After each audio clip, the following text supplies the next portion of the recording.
मैं recording start कर रहा हूँ, एक बार कंफर्म करोगे बस।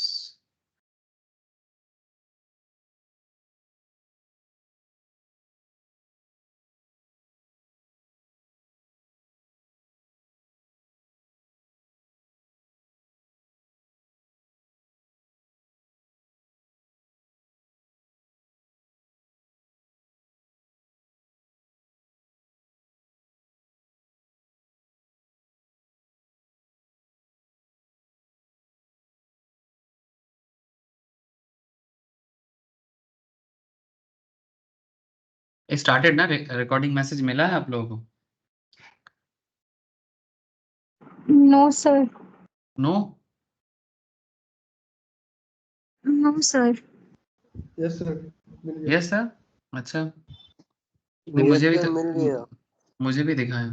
ठीक है, ठीक है सर, चलो। इसका मतलब स्टार्टेड है, हो गया है सर, ठीक। मे भी किसी किसी को नहीं दिखाया, बट मेरे को दिखाया, ठीक है। हाँ तो सर बोल। मिल गया सर, मिल गया। ठीक है, ठीक है, ठीक है, म्यूट कर दे। ओके, ठीक है सर, चलो। बेसिकली आज वाला सैटरडे वाले में एक लॉ का क्लास चल रहा था ना, लास्ट वीक नहीं हुआ था due to some reason. But आज करते हैं। आज भी मैं सोचा था कि क्या पता क्लास ऑफलाइन तो नहीं हुआ, क्योंकि आज इलेक्शन है ना सर इधर। ठीक है, तो मैंने सोचा कि इलेक्शन में क्या पता सेंसिटिव एरिया है किसी किसी जगह में, तो इसलिए मैं सोचा कि ऑनलाइन ही करते हैं। चलो ठीक है, सब कुछ ठीक ठाक हो, बस इलेक्शन रिजल्ट मनपसंद का हो जाए। सर आपका मनपसंद कि हमारा मनपसंद वो अलग बात है, ठीक है। सबका ही मनपसंद हो जाए सर, जीतेगा वही जो देश के लिए जरूरी है। ठीक है सर। सर तो पॉइंट है कि हम लोग ना लॉ के अंदर एक टॉपिक पढ़ रहे थे इस क्लास में, सैटरडे वाला क्लास में, जहाँ पर नॉर्मली हम लोग अकाउंट्स पढ़ते हैं, बट अभी कुछ क्लासेस में अकाउंट्स के लिए ऑफ रखा, उसके जगह में मैं लॉ कर रहा हूँ।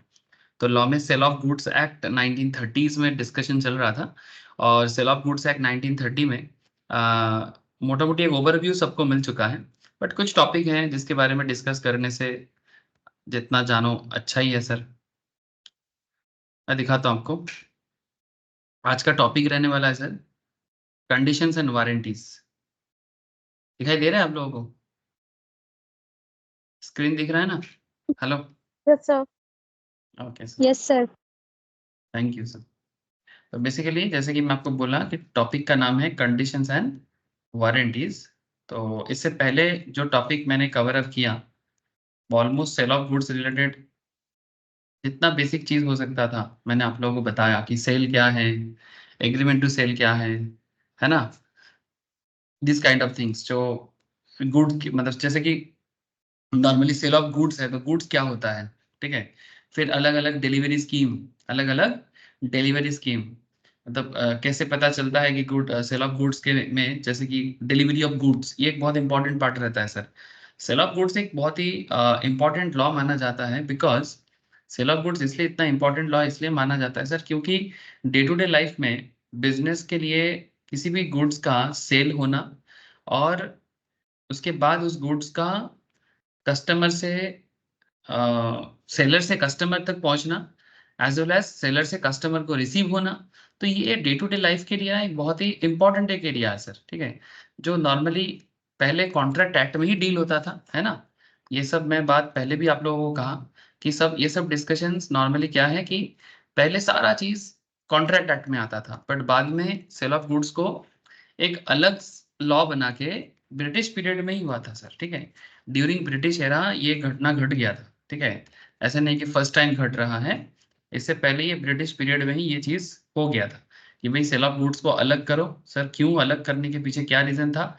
सर रीजन तो बस इतना था क्योंकि day to day business concept complex हो रहा है। तो उस टाइम पे गवर्नमेंट को लगा कि सिर्फ contract act is not enough to formulate the business related matter, या फिर to control the business related matter. तो गवर्नमेंट ने सोचा कि इससे अच्छा है हम लोग एक ऐसा लॉ बना लेते हैं जिसके थ्रू से हम लोग sale of goods related matter को भी डिस्कस कर सकते हैं। तो ये सब वगैरह वगैरह डिस्कशंस हैं, ठीक है। चलो मैं एकदम सीधा आज के पॉइंट पे आता हूँ। आज का पॉइंट ये है सर कि कंडीशंस एंड वारंटीज, ठीक है।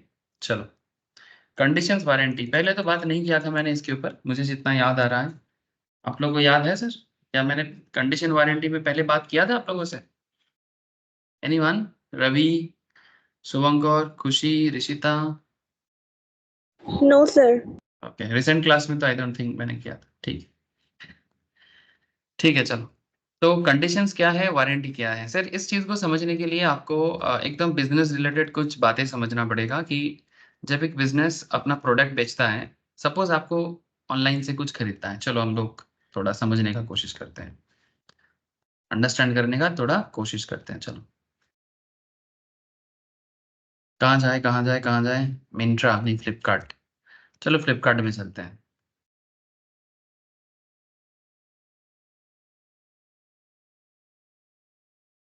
क्या चीज परचेज किया जाए सर? कुछ भी एक ले लेते हैं। चलो ये डिजिटल वॉच ले लेते हैं। सर घड़ी बेच रहे हो कि पढ़ा रहे हो? हाँ सर, अब फिलहाल तो घड़ी बेच रहा हूँ आपको। फिलहाल मैं आपको घड़ी ही बेच रहा हूँ सर। सर बदले में आपको क्या मिलेगा? घड़ी तो फ्लिपकार्ट बेच रहा है। सर फिलहाल तो कुछ मिलेगा नहीं, लेकिन मेरा पर्पस फुलफिल हो जाएगा। आप लोगों को कुछ दिखाई दे रहा है सर? यहाँ पर ये घड़ी फायर बोल्ट का मिस्टर धोनी ऐड दे रहा है सर। आप लोग शायद जानते हो इस ब्रांड के बारे में, मेरे को नहीं पता इतना, क्योंकि मैं फिलहाल उतना यूज नहीं करता। बट मैं आपको एक चीज दिखाने वाला हूँ। सर आप सोचो कि आप एक घड़ी खरीदने जा रहे हो, डिजिटल, आजकल डिजिटल वॉच बड़ा पॉपुलर हो चुका है, तो इसमें आप वारंटी मांगोगे, यस और नो? आप क्या चाहते हो कि ये घड़ी लेने के टाइम पे आपको वारंटी कवर किया जाए, हाँ या ना? यस। यस। तो जैसे मैंने बोला वैसा देखो, वारंटी का डिस्क्रिप्शंस में भी दिया है ना सर? क्या दिया है? It covers manufacturing defects. अगर आप इस पे नो मोर पे जाते हो तो ये क्या लिखता है? क्या लिखता है सर? लिखता है मैन्युफैक्चरिंग डिफेक्ट तो कवर करेगा ही, लेकिन क्या कवर नहीं करेगा? Not covered, physical and water damage cover नहीं करेगा। ठीक है। और इसमें आपको देखो और भी एक चीज दिया है, for any warranty related issues please call the Fireboltt customer support. Sir ये तो वारंटी बारे में हो गया। हाँ सर, आप लोगों का टॉपिक भी तो वारंटी है। मैं कौन सा आपको घड़ी बेच रहा हूँ? मैं आपको घड़ी बेच रहा हूँ? मैं आपको वारंटी समझाने का कोशिश कर रहा हूँ। ठीक है। तो ये जो कोई भी प्रोडक्ट जब बेचा जाता है उसमें वारंटी एक बहुत इंपॉर्टेंट चीज होता है। तो जब कंपनी वारंटी के साथ प्रोडक्ट बेचता है, तो सेल ऑफ गुड्स एक्ट इस वारंटी को कैसे डील करता है?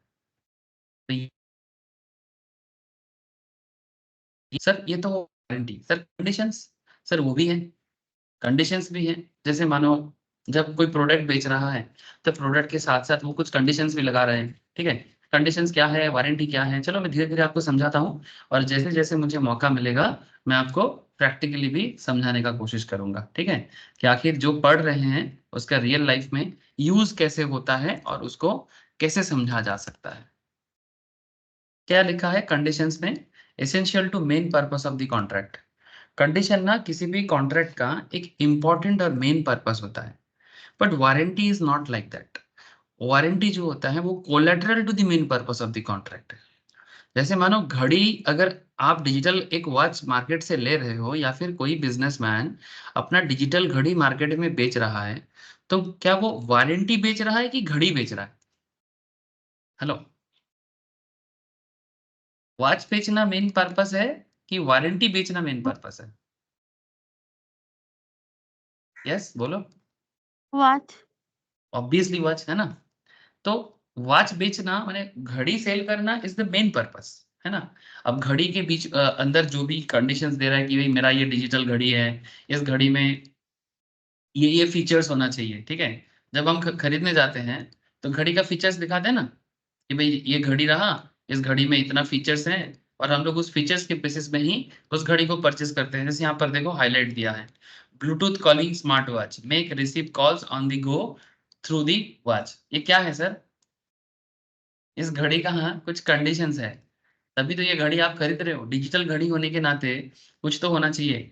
1.83 inch HD display, 2.5D curve glass, 120 sports mode to track with IP67 water resistance, customized wallpaper, smart health monitoring, social app notifications and reminders, call functions. जैसे मानो कि ये conditions है इस घड़ी का कि भाई इसमें कॉल फंक्शंस रहेगा।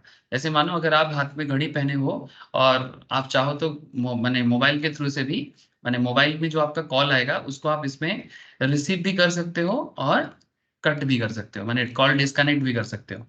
कॉल रिसीव कॉल डिस्कनेक्ट का भी एक सुविधा होता है। हाँ, थोड़ा महंगा घड़ी में मैंने सुना है ऐसा कि उसमें बात भी होता है, पर नॉर्मल वॉच में इतना नहीं होता। ऐसा मैं सही सुना सर? आप लोग मेरा बात समझ पा रहे हो? मैंने ऐसा सुना है कि थोड़ा महंगा घड़ी में आप बात भी कर सकते हो। ऐसे आई थिंक एप्पल के वॉच में होता है ना, एप्पल के हैंड वॉच में आई थिंक होता है। क्या रे, किसी को पता है आप लोगों को? अरे बताओ सर, आप लोग तो जानकारी रखते हो, मेरे जैसा बैकडेटेड थोड़ी हो आप लोग। आजकल सब गैजेट लवर है। चलो कोई बात नहीं सर, फिलहाल पॉइंट पे आ जाते हैं। तो वारंटी सेल करना मेन पर्पस नहीं है, कोलैटरल है। लेकिन एक बात दिमाग में मैंने लाना जरूरी है कि जब आप घड़ी खरीदने जाओगे, अगर ये दुकानदार या ये जो प्रोडक्ट है या कंपनी है, अगर आपको ये वारंटी नहीं देगा तो क्या लगता है, दुकानदार का सेल होगा? ये मेनली घड़ी ही बेच रहा है सर, वॉच सेल होना ही इसका मेन पर्पस है। लेकिन अगर ये वारंटी वर्ड्स यहाँ पर नहीं होगा, से for example 1 year manufacturing warranty, ये जो शब्द है, ठीक है, ये शब्द अगर यहाँ से मिसिंग है तो आप लोगों को नहीं लगता कि इसका सेल गिर सकता है? हाँ सर,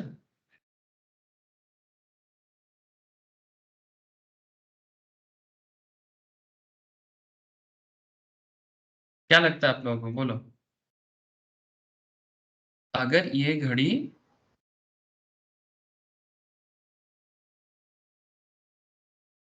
हेलो, आप लोगों को समझ में आ रहा है कि नहीं आ रहा है? अगर ये वारंटी वर्ड यहाँ से गायब हो जाता है, अगर वारंटी वर्ड जो है ये अगर गायब हो जाता है, तो फिर आप लोगों को नहीं लग रहा है कि ये प्रॉब्लम हो सकता है, माने इसका सेल बूस्ट नहीं होगा, Yes, sir. है ना? वही यही मैं बोलने का कोशिश कर रहा हूँ। तो अगर ये बात आपको समझ में आ रहा है तो आप यहाँ पर लॉ में भी इस बात को भी समझ सकते हो कि essential to the main purpose of the contract conditions होते हैं, बट वारंटी जो होता है ना सर, वो essential to the main purpose of the contract नहीं होता, वो कोलैटरल होता है। कोलैटरल माने जुड़ा हुआ, ठीक है, इंपॉर्टेंट है बट मेन नहीं है। घड़ी बेचना मेन काम है, वारंटी देना सेकेंडरी है, या फिर उसको सेकेंडरी से भी एक अच्छा शब्द है कि जुड़ा हुआ। कोलैटरल माने घड़ी के साथ साथ वारंटी दे दो भाई, वॉच के सेल के साथ साथ वारंटी भी प्रोवाइड करो, नहीं तो कस्टमर नहीं लेगा। स्पेशली जब भी हम लोग कोई इलेक्ट्रॉनिक्स प्रोडक्ट या इलेक्ट्रिकल्स प्रोडक्ट जब खरीदने जाते हैं, ये चीज बहुत इंपॉर्टेंट हो जाता है। क्यों? क्योंकि घर लाया और प्रोडक्ट देख रहे हैं कि काम नहीं कर रहा है, तो फिर उसी चिंता में हम लोग क्या सोचते हैं कि भाई तब तो लेना ही बेकार हो गया। किसी चीज के पीछे आपने 20,000 30,000 खर्चा किया और घर आके देख रहे हो कि वो चल नहीं रहा है, और अगर कोई वारंटी नहीं है तो फिर दुकानदार बेसिकली आपको क्या करेगा? तो इसीलिए वारंटी एक बहुत इंपॉर्टेंट टॉपिक हो जाता है। तो नॉर्मली अगर कोई दुकानदार आपको कोई प्रोडक्ट बेचता है, ठीक है, कोई दुकानदार अगर आपको कोई प्रोडक्ट बेचता है, उसमें कंडीशंस भी हैं, उसमें वारंटी भी है। कंडीशंस जो है वो essential to the main purpose of the contract है। इसमें अगर कोई कंडीशन तोड़ता है सर, अगर कोई कंडीशन तोड़ता है, कोई दुकानदार अगर कंडीशन तोड़ता है, तो उसको बोलते हैं ब्रीच ऑफ रेपुटेशंस। ब्रीच रेपुटेशंस माने ऐसे केसेस में ये मतलब प्रोडक्ट भी चेंज किया जा सकता है, ठीक है, लेकिन मैंने फिर से कॉन्ट्रैक्ट को रेपुडिएट किया जाएगा। बट वारंटी में क्या होता है कि ब्रीच फॉर डैमेजेस हो जाएगा सर। माने अगर वारंटी अगर आपको नहीं देता है तो आप डैमेज क्लेम कर सकते हो। वारंटी अगर आपको नहीं मिलता है आप डैमेज क्लेम कर सकते हो। माने कंडीशन क्लेम, अगर फुलफिल नहीं हुआ तो ब्रीच हो सकता है, मैंने उसको पूरा ब्रीच बोल देंगे कि ये तो मेरे साथ पूरा धोखा हुआ है, क्योंकि कंडीशन जो था घड़ी बेचने का, डिजिटल वॉच के नाम पे अगर आपको एक नॉर्मल वॉच दिए तो फिर आप डिजिटल वॉच क्यों लेते? तो फिर आप डिजिटल वॉच क्यों लेते? डिजिटल वॉच का जो मेन कंडीशन है वो फुलफिल होना चाहिए ना। माने बेसिकली अगर कंडीशन ही फुलफिल ना हो तो आप कैंसिल कर सकते हो, ठीक है, एक्सेप्ट नहीं रिजेक्ट कर सकते हो। ब्रीच रेपुडिएशन माने बेसिकली ब्रीच हो जाएगा और कॉन्ट्रैक्ट कैंसिल भी हो जाता है। रेपुडिएशन या रेपुडिएटेड इस शब्द का बेसिकली मतलब होता है कि आप चाहो तो रिफ्यूज कर सकते हो, ठीक है, आप चाहो तो रिफ्यूज कर सकते हो। मैं आशा करता हूं कि मेन बात समझ में आया होगा आप लोगों को। रिफ्यूज करना, रिजेक्ट करना, ठीक है, रिफ्यूज करना, रिजेक्ट करना, दिस इज कॉल्ड रिपुडिएट, ठीक है। यानी ब्रीच तो हो ही रहा है, साथ में कॉन्ट्रैक्ट भी कैंसिल हो जाएगा। चलो आप कुछ सेक्शन वाइज बात कर लेते हैं। जैसे यहाँ पर एक पॉइंट बोला है stipulation as to time, section 11 में बोला है sir stipulation as to time as regard to time for the payment of price unless a different intention appears from the terms of contract, stipulation as regard this is not deemed to be the essence। मतलब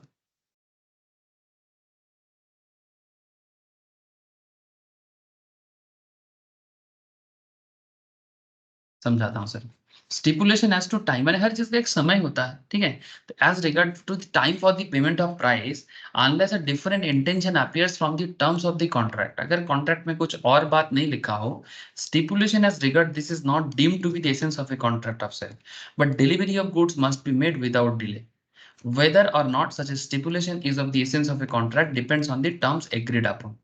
Price for goods may be fixed by the contract or may be agreed to be fixed later on in a specific manner. Stipulations as to time of delivery are usually the essence of the contract.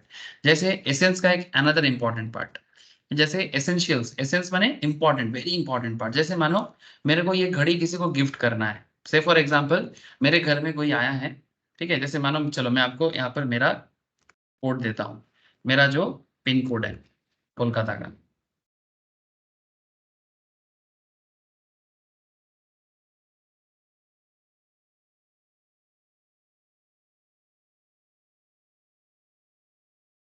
से for example यहाँ पर मेरे को code क्या दिखा रहा है sir, sorry code नहीं, डिलीवरी डेट क्या दिखा रहा है सर, 11 जून को, ठीक है।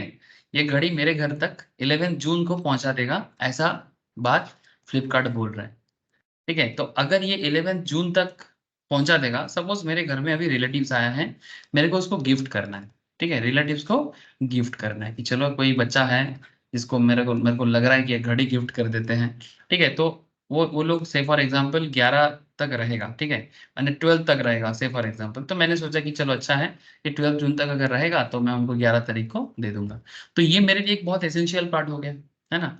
अब चलो ये तो हो गया B2C के केस में, तो आप लोग शायद इसका गंभीरता नहीं समझ रहे हो, ठीक है। बिजनेस टू कस्टमर केस में कई बार ना गंभीरता नहीं होता है, मैंने उतना मैंने कोई इतना एसेंशियली मैटर को सोचते नहीं है। अच्छा ठीक है, अगर बाई चांस 11 की जगह 12 कर दिया, अगर मानो 11 तारीख की जगह अगर कंपनी मेरे को एक दुखद समाचार के साथ लिखता है कि सॉरी फॉर द इनकॉन्वीनियंस, ठीक है, कि product can't be delivered on 11 June, it will be delivered on 12 June, if you want you can agree on terms and conditions, और अगर आप रिजेक्ट करना चाहते हो तो कर सकते हो। इस तरह से अगर आपको एक मैसेज करता है कि ठीक है sorry for the inconvenience and dash dash dash करके बहुत कुछ लोग लिख देता है। अब ऐसा पॉइंट में मैं चाहूँ तो उसमें कुछ कर भी सकता हूँ, ना भी कर सकता हूँ, लेकिन अगर यही चीज B2B होता तो रिलेटिव्स का गिफ्ट किसी और जगह से भी दिया जा सकता है, इस छोटे छोटे मुद्दे पे कोर्ट केस भी नहीं हो सकता। लेकिन अगर ये B2C की जगह B2B मैटर, सपोज एक घड़ी की जगह यहाँ पर 100 घड़ी, माने ऐसे ऐसे ही मैंने B2B माने मैं किसी से प्रोडक्ट खरीद के किसी और को बेचना चाहता हूँ, तो मानो कि मेरा कंसाइनमेंट या मेरा जो डिलीवरी कमिटमेंट है, वो कमिटमेंट मेरे को 11 जून तक करना है, और अगर बाई चांस ये बंदा मेरे को 11 जून तक नहीं पहुंचाता है तो मेरा कमिटमेंट फेल हो जाएगा, ठीक है। तो ऐसे केसेस में मेरे को बहुत बड़ा लॉस हो सकता है, ठीक है। तो बेसिकली ये जो 11 जून है डिलीवरी ऑफ द प्रोडक्ट्स, ये एक बहुत इंपॉर्टेंट एसेंशियल कंडीशंस हो जाता है। तो इस एसेंस को फुलफिल करना भी एक इंपॉर्टेंट पार्ट होता है, इस एसेंस को फुलफिल करना भी एक इंपॉर्टेंट पार्ट होता है। मैं आशा करता हूँ कि आपको मैं बात समझा पा रहा हूँ सर, ठीक है, कि प्रोडक्ट तो ठीक है, पर प्रोडक्ट का डिलीवरी कब आएगा? जैसे इसमें हम लोग सबसे ज्यादा निर्भर करते हैं। कोई भी प्रोडक्ट जब ऑनलाइन में या कहीं से भी परचेस करते हैं, हमारे दिमाग में एक चीज बहुत ज्यादा चलता है सर, कि क्या टाइम पे पहुंचेगा, ठीक है। और हम लोग पागल हो जाते हैं, कब मिलेगा कब मिलेगा। सर आप होते हो क्या? हम लोग तो नहीं होते। आप लोग के मन में ऐसा चल रहा है सर, हर एक इंसान के मन में होता है, ऐसा थोड़ी है। योगी साधु लोग अलग बात है, ठीक है, जिनको मेटेरियलिस्टिक चीजों में कोई खिंचाव या किसी भी तरह का अट्रैक्शन ना हो। बट अगर वो संसारी बंदा है ना, वो सो तो मैंने मेटेरियलिस्टिक चीज उसको एकदम ऑर्डर करते ही पागलपंती चढ़ जाएगा, कब आएगा कब आएगा कब आएगा। सबसे फॉर एग्जांपल 11 जून को आना है, अब इससे पहले कम से कम 5 बार कस्टमर केयर में फोन कर चुके होंगे, मेरा प्रोडक्ट कब आने वाला है, मेरा प्रोडक्ट कब आने वाला है। आप लोग को ही करते हो ऐसा, जो भी हो, that's a different thing. But I hope you understand कि delivery are usually the essence of the contract. Contract का एक बहुत इंपॉर्टेंट पार्ट है भाई, मेरे को डिलीवरी कब तक मिल जाएगा, ठीक है। जैसे चलो ये तो फिर भी घड़ी था, आप लोगों को समझ में नहीं आ रहा था। मैं आपको एक बिजनेस का एग्जांपल देता हूँ। आप लोग एक ब्रांड के बारे में जानते हो, जारा बोल के एक बहुत फेमस माने फैशन, हाँ चलो आप लोग जानते हो जारा फैशन, ठीक है। It's a very popular international brand है। जारा फैशन का मैक्सिमम प्रोडक्ट ये लोग जब बनाता था सर, इस टाइम पे मैंने जारा फैशन का एक इंपॉर्टेंट चीज ये था, ये लोग पहले ना टेलरिंग का काम करता था। किस चीज का काम करता था? टेलरिंग का ही काम करता था। तो जारा फैशंस में ये लोग जब स्टार्ट किया था, इनका सबसे बड़ा कमिटमेंट था कि ये फैशनेबल से फैशनेबल प्रोडक्ट 1 डे डिलीवरी करेगा। फैशनेबल से फैशनेबल प्रोडक्ट 1 डे डिलीवरी करेगा। बट ये चीज ये लोग मैंने इतना कमिटेड था कि वो 1 डे डिलीवरी भी कर देता था। जैसे हमारे यहाँ पर हम लोग अगर टेलर साहब को कुछ दे के आते हैं, ठीक है, सपोज घर में शादी है, किसी ने लड़का लोग मानो सूट ब्लेजर ये सब दे के आया, ठीक है, चलो लड़का लोग तो फिर भी ब्लेजर का किसी भी तरह से मैनेज कर लेगा किसी का पहन के। सबसे ज्यादा नखरा तो लड़की लोगों का होता है इन जनरल, और होना भी चाहिए बिकॉज वो लड़की लोगों का नखरा देखने के लिए ही सर पूरा समाज, हम लोग का फैमिली लोग पागल होते हैं, बिकॉज बेटी बड़ा प्यारा होता है, ठीक है, ये कॉन्सेप्ट में। अब उसमें नखरा क्या होता है कि वो मतलब लड़की जो है वो क्या करता है सर, अपना लहंगा या साड़ी जो भी अपने अपने कल्चर के हिसाब से, ठीक है, ये टेलर को दे के आते हैं। मानो शादी का डेट आ गया, ठीक है, उसके अगला दिन जाके या शादी के डेट में जाके, क्या मेरा लहंगा सिला मतलब हो गया, कल मेरा शादी है, ठीक है, परसों मेरा शादी है। तो बेसिकली इंपॉर्टेंट हो रहा है ना डिलीवरी, ठीक है, क्योंकि टाइम एक बहुत इंपॉर्टेंट पार्ट बन रहा है। मैं इस एसेंस को समझाने के लिए आपको इतना सारा एग्जांपल दे रहा हूँ, ठीक है, कि भाई शादी जैसा चीजों में भी अगर टाइम पे डिलीवरी ना हुआ तो फिर वो लड़की का जो शादी वाला लहंगा है या लड़का का जो शादी वाला शेरवानी है या धोती कुर्ता है ना, जैसे बंगाली में धोती कुर्ता पहनते हैं, ठीक है, नॉर्थ इंडिया में शेरवानी पहनते हैं, कुर्ता ऐसे पहनते हैं, बंगालीज में होता है धोती और पंजाबी, ठीक है। जानते हैं सर आप लोग, और माथा में लगाते हैं टोपर, ठीक है, टोपर जानते हो, ठीक है। ये अमिताभ बच्चन का एक कहानी पढ़ रहा था, अमिताभ बच्चन को बंगाली को शादी किया ना सर, जया भादुड़ी को। जया, उनका भी टाइटल जया भादुड़ी था जब जया भादुड़ी बैचलर थे, तो बाद में वो जया बच्चन बना। मैंने मेरा टाइटल जो है वही जया भादुड़ी जी का टाइटल है, वो अलग बात है। तो जया भादुड़ी बंगाली फैमिली से हैं। तो अमिताभ बच्चन का जब शादी हो रहा था तो उन्होंने एक कंडीशन रखा था कि शादी तो करूंगा, पर ये आप लोगों का जो बंगाली में जो टोपर पहनाता है ना वो मेरे को नहीं पहनना है।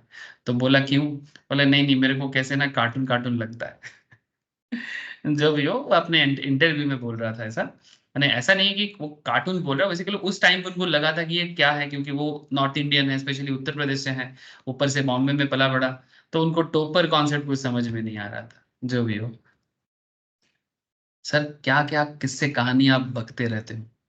अरे कहाँ बक रहा हूँ सर, चलो कंडीशन एंड वारंटी को समझो sir.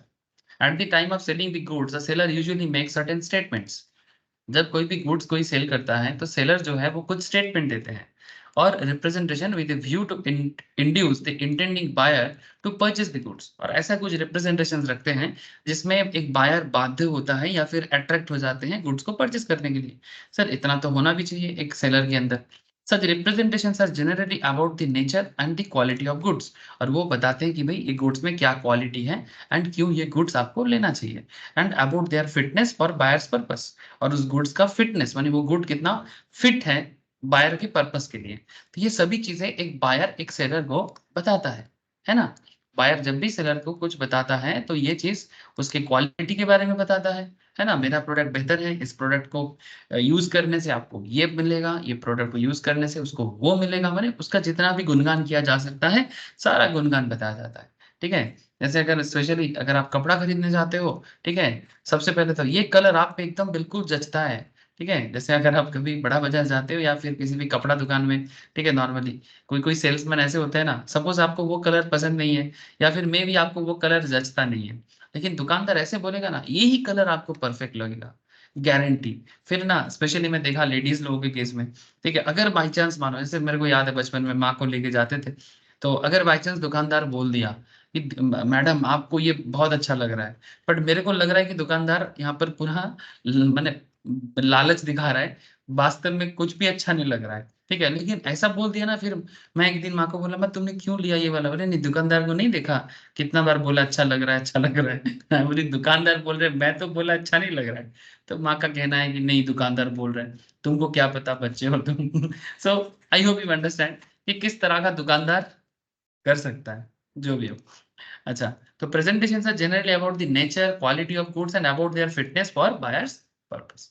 When these statements or representations do not form a part of the contract of sale, they are not relevant and have no legal effects on the contract. इस तरह का representation या statement जब एक दुकानदार product के ऊपर करते हैं, they are not relevant and have no legal effects on the contract. समझ रहे हैं सर?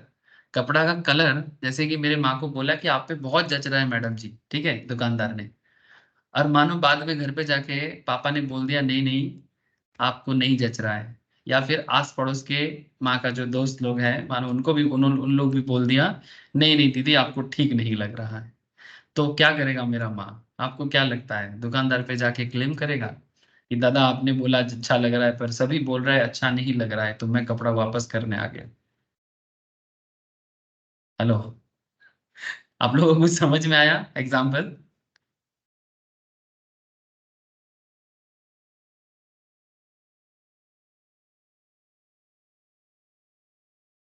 अरे कुछ तो बोलो, आप लोगों को बात समझ में आ रहा है? यस और नो? सब कनेक्टेड Yes, है कि sir. नहीं है?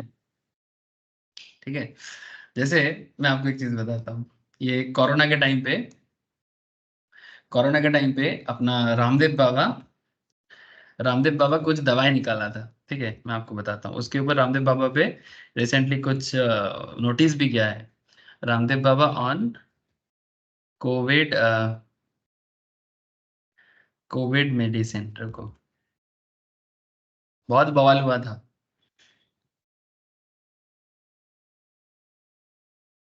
देखो देखो, बाबा रामदेव की पतंजलि आयुर्वेद का दावा है कि उसके पास उसका दवाई लेने से उनका मैंने लोगों का कोरोना ठीक हो जाएगा। ठीक है सर, यहाँ पर एक पॉइंट है, बाबा का कहना कि कोविड नहीं होगा उनके दवाई लेने पे, इस पे कोई प्रॉब्लम नहीं है, वो बता सकता है। ठीक है, और एक्चुअली क्या है मैं आपको बता रहा हूँ कि अब देखो मैं आपको कुछ पॉइंट बताता हूँ।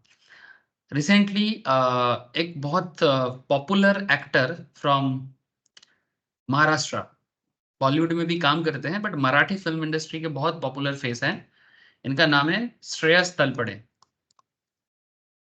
जानते हो आप लोग? बहुत अच्छा अच्छा मूवी किया है सर। No. नहीं जानते? अरे यार क्या बोलते हो आप लोग, इनका मूवी देखना, श्रेयस तलपड़े का। इसका सबसे फेमस जो मूवी रहा है वो है सर, एक क्रिकेट के ऊपर बनाया था, इकबाल बोल के, देखना सर, बहुत बहुत अच्छा मूवी बना था इकबाल। ऐसे तो मराठी मूवी में बहुत अच्छे अच्छे हैं इनका, बट ये रिसेंटली न्यूज में फैला छा गया था। देखो, Shreyas Talpade, who suffered a cardiac arrest, wonders if it was impact of COVID vaccine.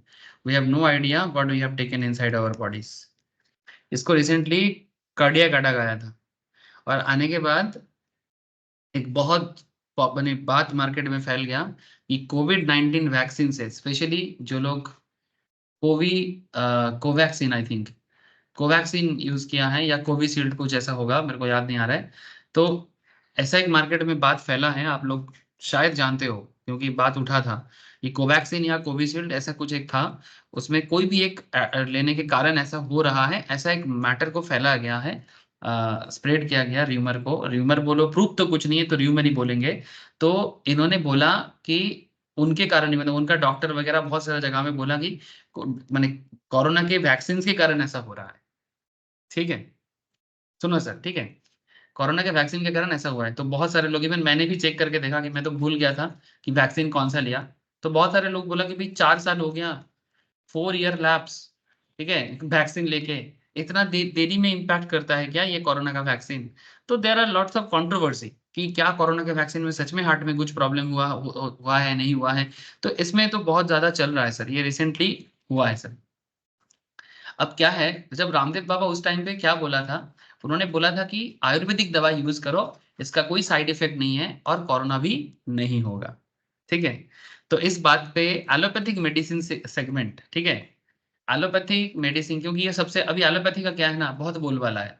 ठीक है, हर कोई, हम लोग एलोपैथिक मेडिसिन ही ज्यादा लेते हैं।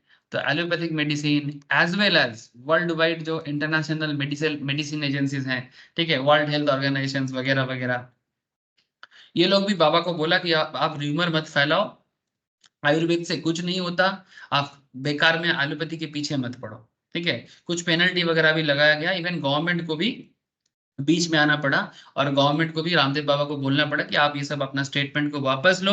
और रामदेव बाबा थोड़ा ऐसे ही ढीठ हैं, उन्होंने बोला नहीं हम ऐसा नहीं कर सकते, तो पेनल्टी वगैरह, there are lots of controversy. ठीक है, ये सब बहुत चीज चला है, ये सब खबर बहुत मैंने मार्केट वायरल हुआ था, तो आपको मैं इसलिए बता रहा हूँ। तो एक तरफ रामदेव बाबा का कहना है कि ये सब एलोपैथिक मेडिसिन से कुछ नहीं होता, आयुर्वेदिक दवाई लो। इधर श्रेयस तलपड़े बोल रहे हैं कि ये वैक्सीन के लेने के कारण ही मेरा हार्ट अटैक हुआ है, इसका मतलब वैक्सीन नहीं लेना चाहिए। There are lots of thing. ठीक है, अब पता नहीं सर, मैं किसी को डरा नहीं रहा हूँ, मैं आपको बोल रहा हूँ कि कितना सारा वादा बहुत लोग कर रहा है एलोपैथी, अब एलोपैथी से ही या आयुर्वेद से ही, ये तो वक्त बताता है। ठीक है, नाउ पॉइंट कि statements or representations do not form part of contract of sale. They are not relevant and have no legal effects on the contract. समझ में आ रहा है sir? But when these form part of the contract, but अगर ये contract में लिखा जाता है, ठीक है, बायर को सेल करने के टाइम पे, मैंने जस्ट बोलना, रिप्रेजेंट करना, ठीक है, स्टेटमेंट देना इज नॉट इनफ, उसमें कोई लीगल इंपैक्ट नहीं है। जैसे कोई बोल रहा है कि मैं सबसे बेस्ट हूं, ठीक है, मेरा प्रोडक्ट सबसे बेस्ट है, तो मेरा प्रोडक्ट सबसे बेस्ट है बोलने से कोई बेस्ट नहीं हो जाता। हाँ, तुम क्यों बेस्ट हो उसके अगर आप कोई डील करते हो, कोई कॉन्ट्रैक्ट साइन करवाते हो, ठीक है, तो फिर उस पर आगे जाके कुछ डिस्कशन हो सकता है, लीगल इंपैक्ट भी आ सकता है। वही बात कह रहे हैं सर, व्हेन दिस फॉर्म, ये इस तरह का स्टेटमेंट रिप्रेजेंटेशन अगर कोई लिख के देता है, ठीक है, कोई लिख के देता है किसी तरह का, वो बोलता है कि हाँ मतलब मैं लिख के दे रहा हूँ कि ऐसा ही होता है, अगर नहीं होगा तो मैं पैसा रिटर्न करूंगा या फिर आप मेरे पे केस कर सकते हो वगैरह वगैरह। ठीक है, तो contract of sale and the buyer relies upon them and they are relevant and have legal effects on the contract of cell.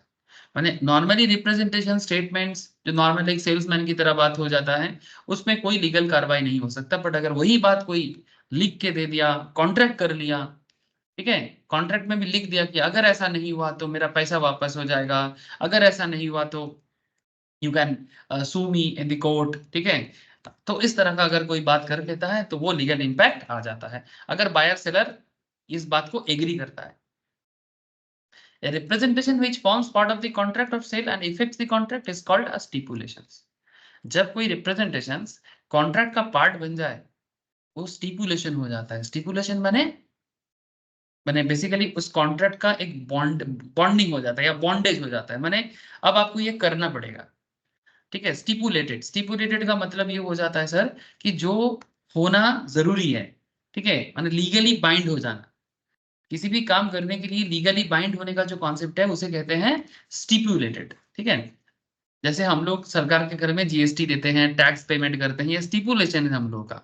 हम लोग नहीं बोल सकते कि नहीं नहीं टैक्स नहीं देंगे, जीएसटी नहीं देंगे, बाध्यतामूलक है ना सर। तो जो चीज बाध्य हो जाते हैं किसी केस में तो वो स्टिपुलेशन हो जाएगा। However, every stipulation is not of equal importance, but हर एक stipulations equal important नहीं होता. Some of these may be very vital, while others may be somewhat lesser significant. The more significant stipulations contained in a contract of sale of goods will have called a conditions. जो conditions जितना vital होता है उसे ही actually conditions कहते हैं. मैंने stipulated बहुत कुछ हो सकता है, but अगर उसका असर या उसका impact अगर बहुत जोरदार ना हो तो हम उसे condition नहीं कह सकते. ऐसे एग्जाम्पल के रूप में मैं आपको स्टार्टिंग में एक एग्जाम्पल दे रहा था, एक घड़ी बेचने का एग्जाम्पल दे रहा था कि जैसे एक घड़ी बेच रहा था ना मैं आप लोगों को, एक्चुअली मैं नहीं बेच रहा था, फ्लिपकार्ट के थ्रू से आपको दिखा रहा था कि अगर घड़ी बेचने के टाइम पे टाइम अगर इंपॉर्टेंट है वो केस टू केस देखा जाएगा. से फॉर एग्जाम्पल अगर 10 तारीख 11 तारीख की जगह घड़ी 12 तारीख आता है तो क्या मेरा सच में बहुत लॉस होता है? क्या ये अगर 12 जून को डिलीवर होता है तो क्या सच में इसके कारण मेरा बहुत बड़ा कुछ कॉन्ट्रेक्चुअल इशू होता है? क्या फ्लिपकार्ट के साथ मैंने एकदम डील किया था कि मेरे लिए टाइम बहुत इंपॉर्टेंट है, क्या आप टाइम पे मेरे को चीज दे सकते हो कि नहीं, ये पहले बताओ. अगर टाइम पे नहीं दे सकते तो फिर मुश्किल है. जैसे अगर ये घड़ी की जगह अगर मेडिसिन होता, ठीक है, सपोज आपका कोई रिलेशन में है या फिर आपकी फैमिली के लिए आप कोई मेडिसिन ऑर्डर कर रहे हो और वो मेडिसिन अगर टाइम पे नहीं लेने के कारण, अगर मेडिसिन या इंजेक्शन टाइम पे ना लेने के कारण आपका रिलेटिव का हेल्थ डिटोरिएट हो सकता है, ठीक है, तो टाइम एक एसेंशियल हो जाता है ना. जैसे कोई कोई होता है ना फैमिली में इंजेक्शन देना पड़ता है टाइम पे, ठीक है, किसी किसी केस में से होता है कि एवरी मंथ का इस डेट पे इंजेक्शन चाहिए. कंपनी ने बोला कि हम इंजेक्शन डिलीवर कर देंगे आपको, बट वो नहीं कर पाया, ठीक है, कॉन्ट्रेक्चुअल था पर फिर भी नहीं कर पाया. तो इस मुद्दे को देखते हुए मैटर क्या हो जाएगा, एसेंशियल, ठीक है. बट एक घड़ी के केस में एक टाइम कितना ही इंपॉर्टेंट हो सकता है सर. घड़ी अगर 11 तारीख की जगह 12 तारीख का में आ जाए, कौन किसका डेथ हो जाएगा? हाँ, जैसे हम लोग बंगाली में एक बात कहते हैं कि कौन सा महाभारत अशुद्ध हो जाएगा, ठीक है, ऐसे बंगाली मुहावरा है सर. हम लोग अपने डे टू डे लाइफ में इस तरह का बात बोलते हैं, ठीक है. ये कोथा कोनटा महाभारत अशुद्ध हो जाच्छे, माने अगर नहीं हो पाएगा तो ऐसा क्या हो जाएगा, ठीक है, ऐसे बोल मतलब उसका इंपॉर्टेंस को समझाने के लिए बोलते हैं. बट महाभारत अगर अशुद्ध हो रहा है इसका मतलब है कि मतलब बहुत बड़ा कुछ प्रॉब्लम है, तभी ऐसे बोलते हैं. ये बात वो लोग समझ सकता है जो लोग प्योर बंगाली बैकग्राउंड से बिलोंग करते हैं और घर पे इस तरह का बातचीत नॉर्मली तो होता है सर. क्या सर मैं सही बोला? सर क्या फर्क पड़ता है, ऐसा होता है ना. Thank you sir. ठीक है, कोनटा महाभारत अशुद्ध हो जाच्छे. चलो, ये महाभारत अशुद्ध का मतलब महाभारत को अशुद्ध नहीं बोल रहे हैं सर. महाभारत अशुद्ध का मतलब किसी भी चीज का इंपॉर्टेंस को बताने के लिए ये चीज बताया जाता है. इसका मतलब ये नहीं कि महाभारत को अशुद्ध बताया जा रहा है, ठीक है. मतलब एक्चुअली महाभारत बहुत प्योर चीज है, ठीक है, इसलिए उस प्योरिटी को समझाने के लिए ये चीज बोलते हैं. चलो, अलग बात है, आप लोगों को समझ में आ रहा है, यही बहुत बड़ी चीज है. अच्छा, presentations form a contract of sale, part of contract of sale, and is called a stipulation. However, every stipulation is not equal importance. Some of these may be very vital, while others may be somewhat lesser significance, and the more significant stipulations contained in contract of sale of goods have been called a condition. समझ में आया होगा sir. किसी भी product के cell पे condition क्या होता है, ऐसे कंडीशंस का बांग्ला या हिंदी किया जाए तो मतलब निकलता है शर्त या शर्तो. हाँ सर, हम लोग बंगाली में ऐसे बोलते हैं ना, शर्तो, ऐसे करके बोलते हैं, ठीक है. बंगाली लिखा मैंने. तालवेश्वर का क्या हालत है, बहुत दिन लिखा नहीं ना सर. ऐसे ही होता है ना बंगाली में, बहुत दिन नहीं लिखा. हाँ, मेरे को लिख के एक अलग ही फीलिंग आ गया सर, अपना मातृभाषा आफ्टर लॉन्ग टाइम मैंने बंगाली लिखा, बोलने में भी शर्म आता है. चलो. अच्छा, while the less significant stipulation have been given the name of warranty. जो कम सिग्निफिकेंट है उसे कहते हैं वारंटी, तो ज्यादा सिग्निफिकेंट है उसे कहते हैं कंडीशंस. तो एक ही चीजों के अंदर कंडीशन और वारंटी कोई बहुत अलग चीज नहीं है. जो ज्यादा इंपॉर्टेंट है वो कंडीशंस है, जो कम इंपॉर्टेंट है वो वारंटी, जो कम इंपॉर्टेंट है वो वारंटी है, ठीक है. जैसे मानो कि आपने घड़ी को परचेज किया, अब घड़ी वाले ने बोला था आपको कि इसके कंडीशंस में बोला था कि इसका ब्लूटूथ स्पीकर है, ठीक है, point to be noted sir, इसमें ब्लूटूथ कॉलिंग है, ऐसा आपको बोला गया है. अगर मानो कि ब्लूटूथ काम नहीं कर रहा है और आपके लिए ब्लूटूथ काम करना जरूरी था, इंपॉर्टेंट था, बट इतना भी इंपॉर्टेंट नहीं था कि ब्लूटूथ के बिना आप घड़ी नहीं लोगे, लेकिन इसका ब्लूटूथ काम करना बंद हो गया। तो ये एक इंपॉर्टेंट तो है पर लेस इंपॉर्टेंट है। तो आप कंपनी के पास फिर से, तो आप कंपनी के कॉल सेंटर में कॉल करते हो, कॉल सेंटर में कॉल करके बोलते हो कि सर मेरा घड़ी का ब्लूटूथ काम नहीं कर रहा है। तो कंपनी आपको बोलेगा सर हमारे कॉल सेंटर इधर है, ऑफिस इधर है, सर्विस सेंटर, ठीक है, सर्विस सेंटर इस पॉइंट पे है, आप इधर घड़ी लेके आ जाओ, ठीक है, आपको ब्लूटूथ के लिए सर्विस दे दिया जाएगा, और वो भी फ्री। अगर वारंटी पीरियड में है, if warranty period is there, अगर 1 साल के अंदर ऐसा कुछ हुआ है तो कंपनी आपको फ्री में ब्लूटूथ रिपेयर करके देगा। और अगर अगर वारंटी नहीं, पीरियड चला गया, तो फ्रीली नहीं, तब पेड हो जाएगा, तब और वारंटी का कोई मतलब नहीं है, तब और वारंटी का कोई मतलब नहीं है। आशा करता हूं कि आप लोगों को बात समझ में आ रहा है। More important and less important of any contract, इसी पे डिपेंड करता है कि वारंटी और कंडीशन क्या होगा। ठीक है, सेक्शन 12 कहता है condition and warranty stipulation in a contract of sale with reference to goods which are subject thereof may be a condition or a warranty. ठीक है, सेक्शन 12 सबसेक्शन 1 में ये बात कहा, ये कंडीशन इज स्टिपुलेशन। स्टिपुलेशन मैंने बाध्यतामूलक चीज है सर, मैंने एकदम बाध्य है, कंपनी को वो चीज देना पड़ेगा। Essential to the main purpose of the contract, the breach of which gives rise to the right to treat the contract as repudiated. ठीक है, P wants purchase a car from Q, P Q को बोल रहे हैं कि भाई हम तुमसे तुम्हारा गाड़ी खरीदना चाहते हैं, which can have a mileage of 20 kilometre पर लीटर। क्या शर्त लगा रहा है पी क्यू को कि हम तुमसे वो गाड़ी खरीदना चाहते हैं जो गाड़ी 20 किलोमीटर पर लीटर में एटलीस्ट चल पाए। Q pointing out a particular vehicle, this car will suit you. P ने क्यू को बोला कि भाई ये वाला गाड़ी लेके जाओ, तुम्हारा जो पर्पस है फुलफिल हो जाएगा।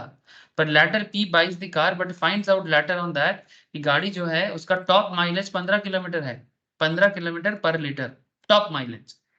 ठीक है, the amount is a breach of condition because the seller made the stipulation which forms the essence of the contract. In this case the mileage was a stipulation that was essential to the main purpose of the contract, and इसीलिए hence it is a breach and is a breach of condition.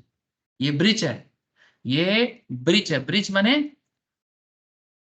जो वादा किया था निभाना पड़ेगा, पर यहाँ पर क्या हुआ सर, नहीं निभा पाए। ठीक है, जो वादा किया था निभाना पड़ेगा, पर यहाँ पर क्या हुआ, नहीं निभा पाए। ठीक है, कंपनी ने बोला था कि आपके लिए एकदम परफेक्ट होगा, बट परफेक्ट तो नहीं हुआ सर, उल्टा उल्टा पड़ गया। ठीक है, जैसे मानो, चलो ये देखो कितना गाड़ी दिख रहा है सर, मारुति सुजुकी का शोरूम है। ठीक है, मेरे सामने ही है, वीआईपी रोड में ही इसका शोरूम, मेरे को पता है।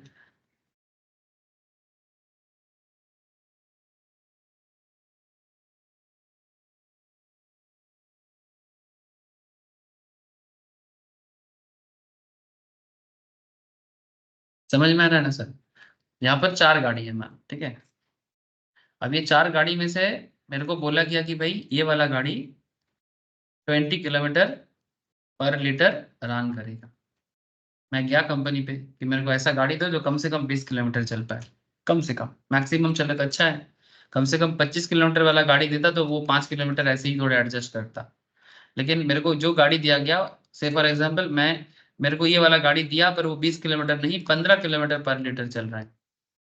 तो बेसिकली ये तो मेन कंडीशंस का ही सर्वनाश हो गया, है ना। तो ये ब्रीच ऑफ कंडीशन हो सकता है। ठीक है, इसे हम लोग ब्रीच ऑफ कंडीशन बोले। समझ में आया सर आप लोगों को? बोलो तो भाई, बुझते पारছে तो? हाँ सर। चलो सर, चलो आगे बढ़ते हैं। बढ़ती का नाम जिंदगी, आगे बढ़ना ही जिंदगी का काम है। नेक्स्ट वारंटी में बात करते हैं। चलो, तब से हम लोग कंडीशन और वारंटी के बीच में लटक रहे हैं, कभी वारंटी कभी कंडीशन, कभी कंडीशन कभी वारंटी। वारंटी के बारे में क्या कहता है सर? चलो, क्या कहता है, क्या सुनना है। Warranty is stipulation collateral to the main purpose of the contract. ये मेन पर्पस के साथ जुड़ा हुआ है, बट मेन पर्पस नहीं है। The breach of which gives rise to a claim for damages but not to a right to reject the goods.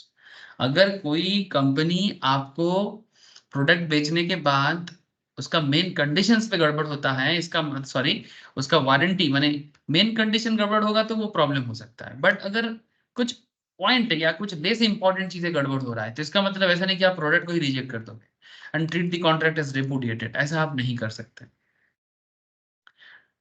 अगर warranty टूटे तो इसका मतलब ये नहीं कि आप प्रोडक्ट को रिजेक्ट कर दोगे या फिर आप कॉन्ट्रैक्ट को रिपुडिएट कर दोगे, ऐसा नहीं कर सकते। Whether a stipulation in a contract of sale is a condition or a warranty depend in each case on the construction of the contract. Sir ये पता कैसे चलेगा कि कंडीशन टूटा कि वारंटी टूटा? मैं आपको बार बार दिखा रहा हूँ सर। इंपॉर्टेंस एसेंस, ठीक है, ये इंपॉर्टेंस या एसेंस को देखा जाता है। सर कौन डिसाइड करता है? सर कंज्यूमर कोर्ट है, ठीक है, वहां पर ये सब बातें होता है।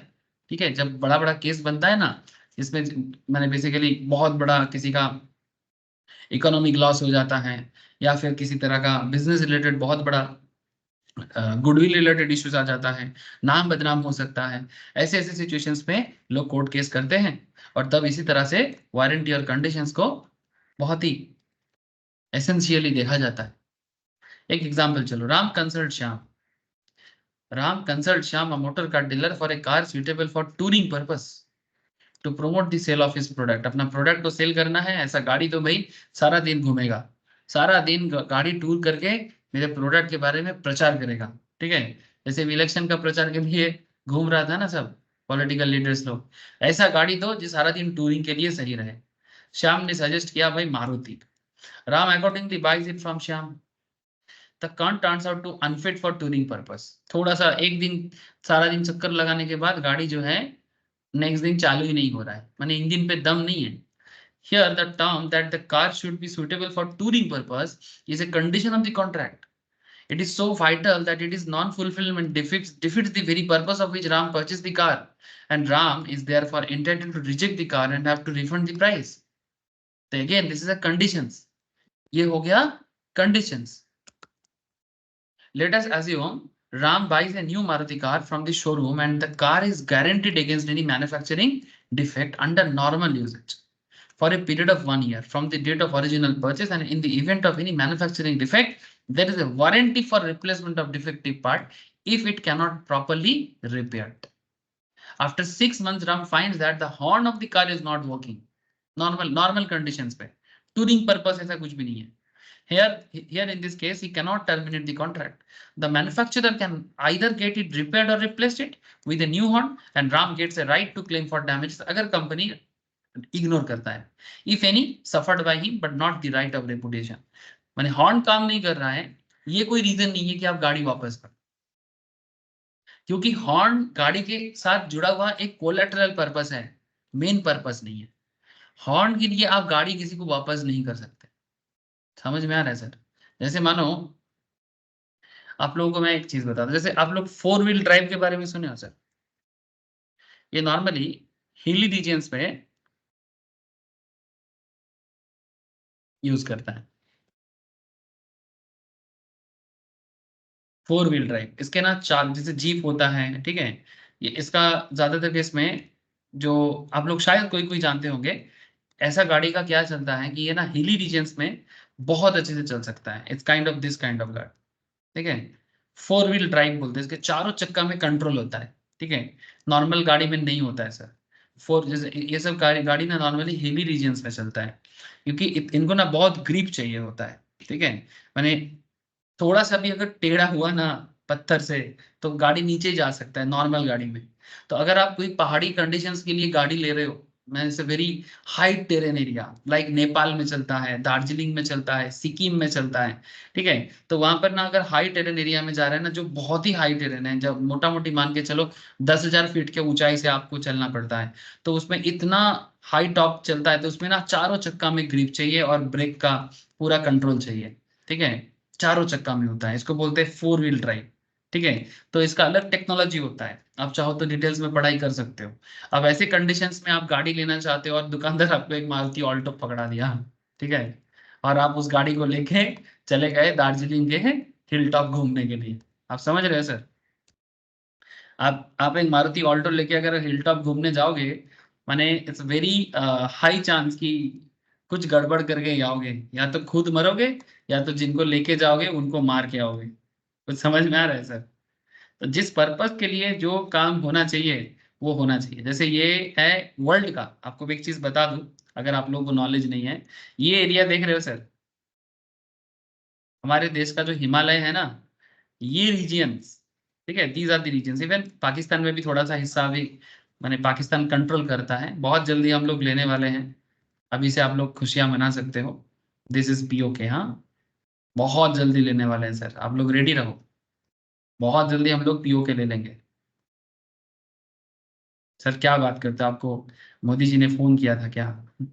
सर नहीं, फोन करने का जरूरत नहीं है, खबर आ रहा है सर, ठीक है, खबर मिल रहा है, पाकिस्तान मैंने बौखला जा रहा है सर। मोदी जीत जाएगा तो पाकिस्तान बौखला जाएगा। पाकिस्तान का किस्मत अगर अच्छा है तो इसके लिए मोदी का हारना जरूरी है। अगर कोई प्रो पाकिस्तानी फेवर करते हो तो इसलिए फिर भगवान को बोलो कि मोदी हार जाए, तो भी पाकिस्तान पीओके बचा सकता है। और अगर कोई सच्चा देशवासी है, वो प्रे करो सर कि मोदी जीते, तो फिर हमारा हिस्सा जो पाकिस्तान ने बर्बाद करके रखा है ना, वो हम ले सकते हैं। ठीक है, एक चीज बता दूं, ये एरिया जो है ना सर, ये एरिया, ठीक है, इसको बोलते हैं आजाद कश्मीर, और ये है आपका गिलजित बल्तिस्तान। ये दो एरिया के कारण ही हमारा जो जम्मू कश्मीर में जो अनरेस्ट है, इसी के कारण है।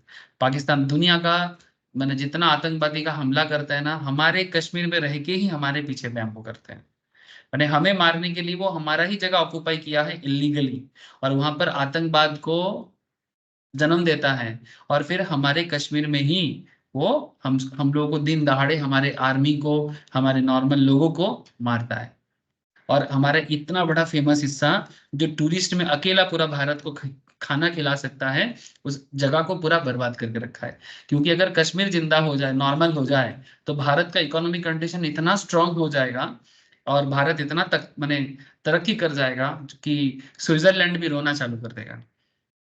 सर क्या बात करते हो, मजाक नहीं कर रहा हूँ सर, सच्चाई बोल रहा हूँ, ठीक है।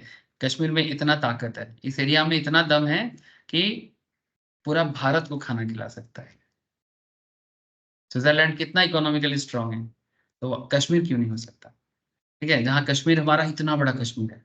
चलो, कश्मीर को देख के मेरे को याद आ गया, बट आपको मैं जो बात करने जा रहा था, हमारा जो ये वाला हिस्सा है ना, ये वाला हाई टेरेन एरिया है। दुनिया का जितना भी 8,000 है, 8,000 मीटर से भी ऊंचाई वाला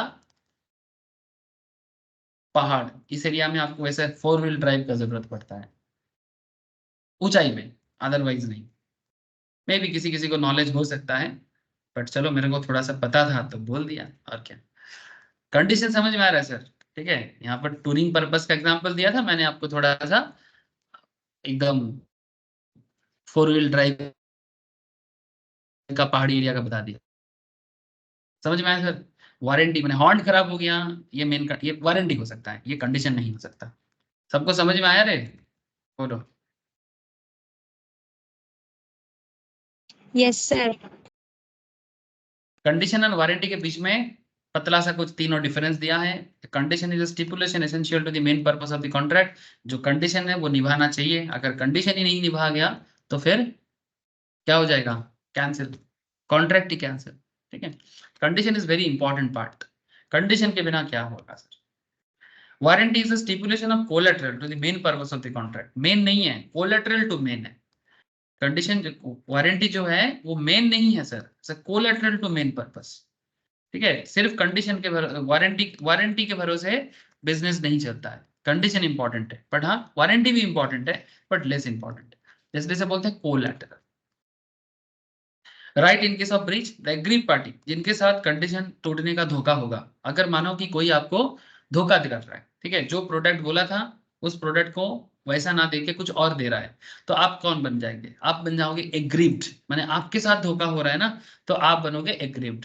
तो अगर आपके साथ कोई प्रोडक्ट में धोखा करता है, the agreed party can रिपुडिएट the contract और क्लेम डैमेजेस और both in case of breach of conditions.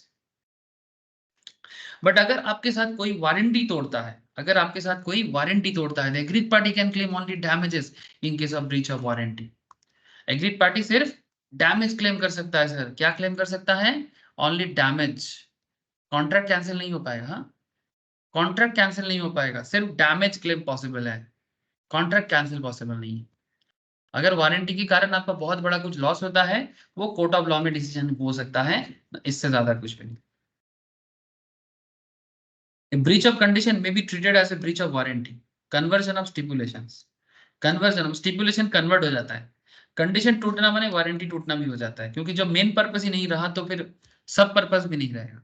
अगर किसी चीज का कंडीशन ही टूट गया, ठीक है, जैसे प्रोडक्ट बेचने का, जैसे मैंने बोला आपको कि मेरे को इतने दिन के अंदर मेडिसिन चाहिए, तो मेडिसिन अगर मेरे को टाइम पे नहीं मिला तो मेरा मेन कंडीशन ही फुलफिल नहीं हुआ।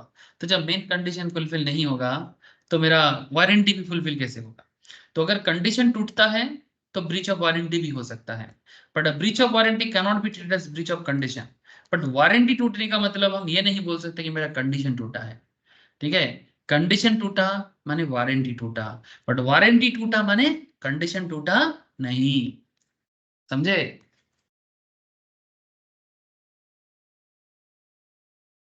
इसको एक दूसरा एग्जांपल भी आप मेरे दिमाग में चल रहा है।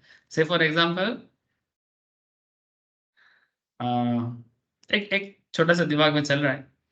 मानो कि हम लोग के सोसाइटी में एक बहुत प्योर एक कॉन्सेप्ट चलता है, प्योर मैं इसलिए बोलता हूँ pure, but it's really pure, but हम लोग इसको बर्बाद करके रखे हैं आज के डेट में। मैं जिस चीज का नाम बोल रहा हूँ ये थोड़ा नॉर्मल बात है, बिजनेस का बात नहीं है, शादी,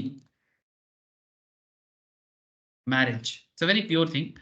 तो मैरिज में एक हस्बैंड होते हैं और एक वाइफ होते हैं। मानो कि हस्बैंड ने जब शादी किया था वाइफ को, ठीक है, पहले तब तो वो लोग हस्बैंड वाइफ नहीं था, तो हस्बैंड ने एक प्रॉमिस किया था कि मेरा बहुत इनकम है, मेरा पैसा है, वगैरह वगैरह, ये सब कुछ ठीक ठाक बताया। तो शादी के बाद वाइफ को पता चला कि इनकम जितना बोला था उतना नहीं है, इनकम लो है, ठीक है। तो मैरिज हो गया सर, ठीक है। तो आफ्टर मैरिज हस्बैंड का इनकम लो है, क्या इस कारण से कोई वाइफ हस्बैंड को डिवोर्स के लिए अप्लाई कर सकता है? या कोर्ट ऑफ लॉ ये सिंपल एक इनकम कम है बोल के, मानो उन्होंने बोला था 1 लाख टका मंथली इनकम है, बट पता चला कि भाई 60,000 टका मंथली इनकम है। तो मैं आपको बता रहा हूँ कि क्या 1 लाख की जगह अगर 60,000 का मंथली इनकम निकले तो क्या वाइफ जो है, क्या वो अपने पति को डिवोर्स दे सकता है? क्या कोर्ट ऑफ लॉ इसका बात मान लेगा? एग्जाम्पल के लिए बताया सर, जोक से पार्ट, बट मैं आपको बता रहा हूँ ऐसे conditions normally court of law ignore करता है। सर तो फिर किस कंडीशंस में कोई पति दे सकता है? सर अगर कंडीशन बहुत गहरा चीज हो, माने अगर जैसे मैरिज का कंडीशन, जैसे कि हस्बैंड वाइफ को देखेगा, प्यार करेगा, उसका चारों हर तरह का मैटर में उसका साथ देगा, ठीक है, लेकिन उल्टा कर रहा है, टॉर्चर कर रहा है, ठीक है, अगर ऐसा कोई चीजें वाइफ जाके कोर्ट को बोलता है, तब क्या है ना, मेन कंडीशन टूटता है। तो मेन कंडीशन टूटा तो वारंटी भी टूटा, ठीक है। लेकिन एक सिंपल इनकम कम हो गया, ये तो मेन पर्पस नहीं था। शादी का मेन पर्पस तो प्यार है, मोहब्बत है, दायित्व है, रिस्पॉन्सिबिलिटीज हैं। तो प्यार, मोहब्बत, दायित्व, रिस्पॉन्सिबिलिटी, ये शादी का मेन कंडीशन है। साथ में अगर इनकम ज्यादा होगा तो दिन में हफ्ते में 4 बार मूवी दिखाएंगे, ठीक है, शॉपिंग करवाएंगे, ठीक है, फुचका खिलाएंगे, जैसे बोला था कि शादी से पहले आपको एवरी वीक घुमाने लेके जाएंगे, आपको एवरी वीक शॉपिंग मॉल में लेके जाएंगे, एवरी वीक आपको सिनेमा दिखाएंगे। बट शादी के बाद मानो भाई हस्बैंड जो है वो सिनेमा दिखाने नहीं ले जा रहे हैं या फुचका नहीं खिला रहा है, ठीक है, तो क्या शादी तोड़ देगा? वो कोलेट्रल था, वो कोलेट्रल था, समझ में आ रहा है कुछ? फुचका खिलाना, सिनेमा दिखाना, शॉपिंग करवाने के लिए लेके जाना, ये कोलेटरल था। अरे कुछ दिमाग में जा रहा है आप लोगों को? सर कहाँ से लाते हो ये सब एग्जाम्पल? ठीक है सर, कहाँ से और लाएंगे? यहीं से लाते हैं, बस समझाने के लिए बोला। कंडीशन एंड वारंटी, शादी का कंडीशन क्या है? प्यार, मोहब्बत, ठीक है, मैंने शादी करने के बाद करना चाहिए सर एक दूसरे को, क्योंकि वो बाध्य हो जाते हैं, प्यार मोहब्बत करना जरूरी है, ठीक है। सर नहीं किए तो करना पड़ेगा। अच्छा ये कंडीशन है, उसी कंडीशन पे शादी हुआ है, ठीक है। सर अगर वारंटी मैंने जैसे मानो घुमाने नहीं लेके गया तो ये वारंटी है, ये कंडीशन नहीं है कि सिर्फ घुमाने नहीं लेके जाते इसके कारण कोई किसी को डाइवोर्स नहीं कर सकता। चलो अच्छी बात है, समझ में आ गया ना? बस अब ज्यादा उछलो मत, ना शादी के लिए मैं बोल रहा हूँ और ना ही डिवोर्स के लिए बोल रहा हूँ, समझाने के लिए बोल रहा हूँ। Sir when condition is to be treated as warranty, अच्छा कंडीशन को भी वारंटी ट्रीट किया जा सकता है, चलो कब हो सकता है? सेक्शन 13 में ऐसा चीज बोला है, कंडीशन को भी वारंटी ट्रीट करे। अरे बाप रे बाप। एग्जाम्पल के लिए यहाँ पर कुछ पॉइंट दिया है, A agrees to supply B 10 bags of first quality sugar. A बोला था बी को कि भाई हम तुमको फर्स्ट क्वालिटी माने एकदम प्रॉपर सबसे बड़ा क्वालिटी वाला शुगर तुमको मैं 10 बैग बेचूंगा, जिसका दाम भी ए ने बी को बोला था कि 625 टका पर बैग, ठीक है। But supplies only second quality sugar, बोला था फर्स्ट क्वालिटी देंगे बट दे दिया सेकेंड क्वालिटी, उसका प्राइस है 600 टका पर बैग। तो there is a breach of conditions. Premium quality और सेकेंडरी क्वालिटी में डिफरेंस तो होता है, तो प्रीमियम की जगह तुम सेकेंडरी क्वालिटी क्यों दोगे भाई? अगर तुम रेगुलर B2B बिजनेस करते हो तो ऐसा काम ना करो, क्योंकि ये ब्रीच ऑफ कंडीशंस है। तुमने अगर अपने कस्टमर को बोला था कि मैं 1 नंबर सामान दूंगा, तो दाम भी 1 नंबर लो ना। 1 नंबर दाम लेके 2 नंबर प्रोडक्ट बेच के क्या फायदा? इस तरह का चीटिंगबाजी नहीं अच्छा लगता है सर, है ना। इसी तरह से समाज में क्या है ना, खराब चीज फैलता है, ये चीटिंगबाजी हो गया ना। समझ में आ रहा है ना सर? तो 625 का चीज 600 माने 600 टका का चीज बेच के 625 लेना, it's wrong. This is called breach of condition and buyer can reject the goods. Buyer चाहे तो गुड्स को रिजेक्ट कर सकता है, बट मानो क्योंकि चीनी ही है तो बायर एक काम कर सकता है, बायर सो इलेक्ट्स। अब बायर के पास एक ना ऑप्शन आ जाएगा कि वो 600 का चीज रख लेगा बट बाकी पैसा वापस मांगेगा 25 टका करके। He can elect and make treat it as a breach of warranty. माने एक्चुअली अगर शुगर का जो बस्ता है, ठीक है, माने बोरा माने बैग, शुगर का जो बैग है, कितना बोरा बैग था? 10 बोरा, ठीक है। अब 10 बैग नॉर्मली अगर ब्रीच ऑफ कंडीशन होता है, point to be noted sir, breach of conditions में, ब्रीच ऑफ कंडीशन में जो बायर है वो क्या करेगा? वो सेलर को वापस करेगा, ठीक है। से फॉर एग्जांपल ये अपना बायर है, ठीक है, ये बंदा अपना बायर है और इधर मानो सेलर है,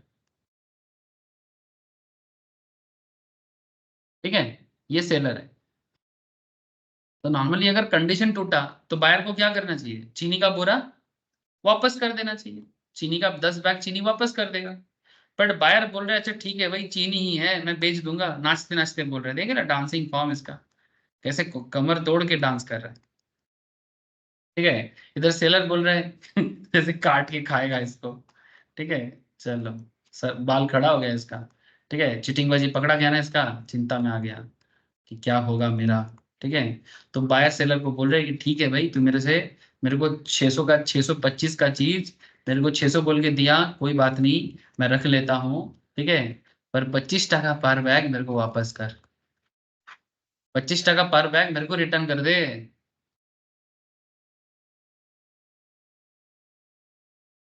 समझ में आ गया? तो क्या हो गया ना, तो यहाँ पर क्या हुआ, चीनी का बस्ता रिटर्न नहीं हुआ, 25 टका पर बैग रिटर्न हुआ, तो कंडीशन की जगह क्या हो गया? वारंटी हो गया। क्योंकि अगर कंडीशन टूटता तो पूरा कॉन्ट्रैक्ट ही कैंसिल करना पड़ता, बट वारंटी टूटने से क्या है? डैमेज क्लेम होता है। तो 25 टका पर बैग क्या है? डैमेज क्लेम है कि कैंसिल है कॉन्ट्रैक्ट? हेलो, 25 टका पर बैग डैमेज है कि कंडीशन टूटा, क्या हुआ? डैमेज। डैमेज। तो डैमेज मैंने क्या, ऐसे ऐसे तो कंडीशन ही टूटा था, एक्चुअल में कंडीशन टूटा था, बट सिचुएशन ऐसा है कि कंडीशन को वारंटी में कन्वर्ट कर दिया गया। एकदम रियल लाइफ कॉन्सेप्ट है, ऐसा होता है सर बिजनेस टू बिजनेस में।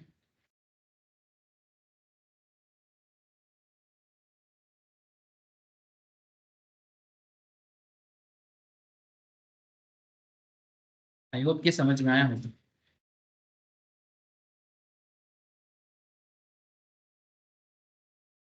सर और बताओ। चलो सर, बताते बताते थक जाएंगे और आपको भी कान माथा गर्म कर दे। थकना मना है ना, रिवाइटल खाओ सब, एडवर्टाइजमेंट आता है। अच्छा, where the contract is non-severable and the buyer has accepted either the whole goods or any part thereof, या तो पूरा लो या तो आधा लो, जैसे कि basmati rice and lower quality rice mix together, the contract becomes non सेवरेबल। Basmati rice के अंदर लो क्वालिटी राइस कौन मिलाता है सर? अगर वो बासमती के साथ लो क्वालिटी राइस मिला के बेच रहा है तो क्या बाद में अलग हो सकता है? हाँ, इतना चावल का दाना कैसे अलग हो सकता है? इम्पॉसिबल टास्क हुआ ना। तो ये नॉन सेवरेबल हो जाएगा, इसको अलग ही नहीं किया जा सकता। तो ऐसे केस में पूरा ही रिजेक्ट होगा, उसको रख के और क्या करेगा? Where fulfillment of any condition or warranty is excused by law by reason of impossibility or otherwise। ठीक है, मैंने संभव ही नहीं है कॉन्ट्रैक्ट को एक्चुअल में कर पाना, तो इस तरह के ऐसे केसेस में भी ये सब वॉइड हो जाएगा। तो ये फुल्ली डिपेंड करता है कि सिचुएशंस। ठीक है, तो 4 केसेस हुआ सर यहाँ पर। When condition is to be treated as warranty, बहुत इंपॉर्टेंट टॉपिक है। कंडीशन कब वारंटी में बदल जाते हैं? Section 13 following cases where the buyer altogether waives the performance of the conditions. Buyer ने खुद कंडीशन को वेव कर दिया कि चलो ठीक है, ये पार्टी में और his own benefit waive his stipulations. माने बायर ने ही बोला चलो इट्स ओके, मैं कंडीशन को खुद ही वेव कर लेता हूँ। It's a voluntary waiver by buyer. ठीक है, वॉलंटरी, चलो छोड़ दिया। Where the buyer elects to treat the breach of condition as one of a warranty, जैसे कि ये वाला केस कि हमने खुद उसको कंडीशन को ही वारंटी में बदल दिया। तो पहला केस था जब कंडीशन को ही वेव कर दिया, तब भी उसको वारंटी ट्रीट करेंगे। सेकेंडली मैंने ऐसे केस में ब्रीच ऑफ कंडीशन, हमने खुद ही अगर कंडीशन को, मैंने एज ए बायर अगर मैंने सोचा कि चलो ठीक है तो मैं इट्स ओके सो वेव कर दिया मैंने। सेकेंडली अगर मैंने उसको वारंटी में बदल दिया, जैसे कि चीनी के बोरा में हुआ था, और जहां पर ये सेवरेबल नहीं होगा, where the contract is non severable and the buyer has accepted either the whole, या तो पूरा ले लो और any part thereof, जैसे कि basmati rice and lower quality rice mixed together the contract becomes non सेवरेबल। अगर आपने एक्सेप्ट कर लिया तो इट्स ओके, कंडीशन वगैरह सब माफ कर दो। इफ पॉसिबल तो उसको भी हम लोग बोल सकते हैं, माने बेसिकली इफ यू, अगर वो एक्सेप्ट किया तो, अगर एक्सेप्ट नहीं किया तो फिर ब्रीच ऑफ कंडीशन। ठीक है, where the fulfillment of any condition or warranty is excused by law by reasons impossibility और अदरवाइज, मैंने लॉ से ही ये पॉसिबल नहीं है, तो ऐसे केसेस में भी कंडीशन टूटना, मैंने अगर टूटा भी है कंडीशन फिर भी नहीं माना जाएगा। तो दिस इज द कॉन्सेप्ट कि when condition is to be treated as warranty. Section 13 4 important points था। वेवर ऑफ कंडीशंस और वॉलंटरी वेवर, दो तरह का चीज हो गया सर इंपॉर्टेंटली, कि वेवर ऑफ वॉलंटरी वेवर माने वेव्स परफॉर्मेंस ऑफ कॉन्ट्रैक्ट, तो मैंने तुमको कॉन्ट्रैक्ट करने का जरूरत ही नहीं है, वेव कर दिया। Elect to treat condition as warranty, और तुम वारंटी उसको कन्वर्ट कर दिए। और कंपल्सरी वेवर क्या हो गया? Non severability of contract. ठीक है, and fulfilment of condition excuse by law, माने वो पॉसिबल ही नहीं है, तो फिर वो कंपल्सरी वेवर है। कंपल्सरी वेवर माने आप कुछ करो ना करो वो हो जाएगा, जैसे बासमती राइस के केस में। ठीक है, आप ना चाहते भी वो कॉन्ट्रैक्ट ऐसे ही वेव हो जाएगा, माने कंडीशंस वगैरह सब।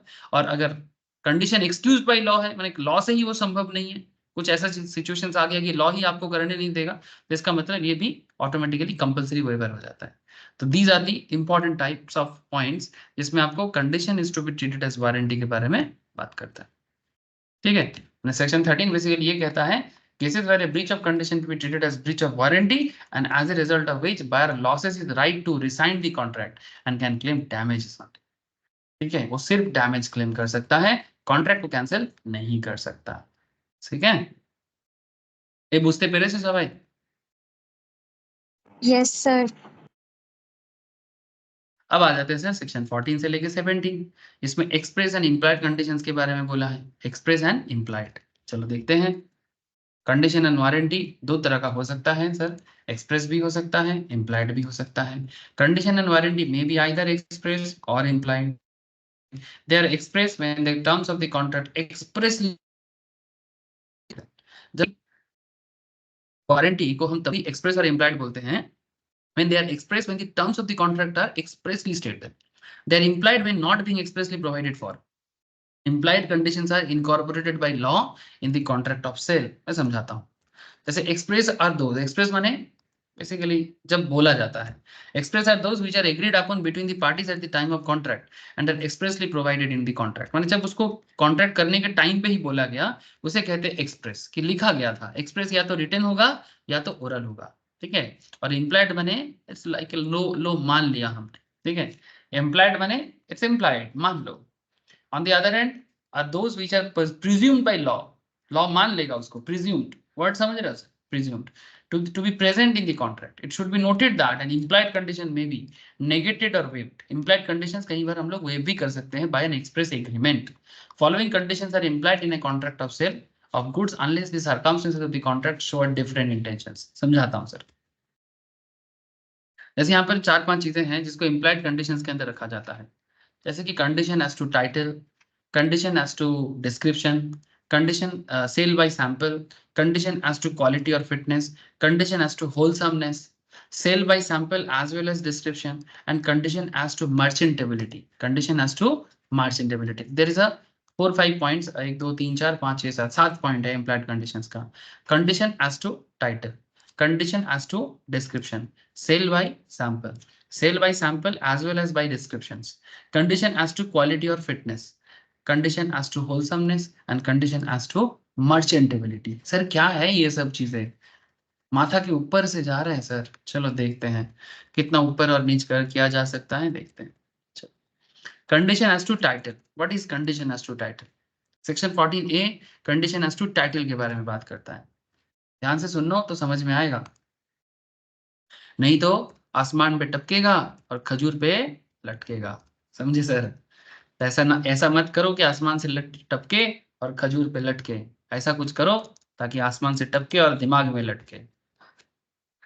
Section 14A. In every contract of sale, unless there is an agreement to the contrary, the first implied condition on the part of the seller is that in case of sale, he has a right to sell the goods. In case of an agreement to sell, he will have right to sell the goods at the time when the property is to pass.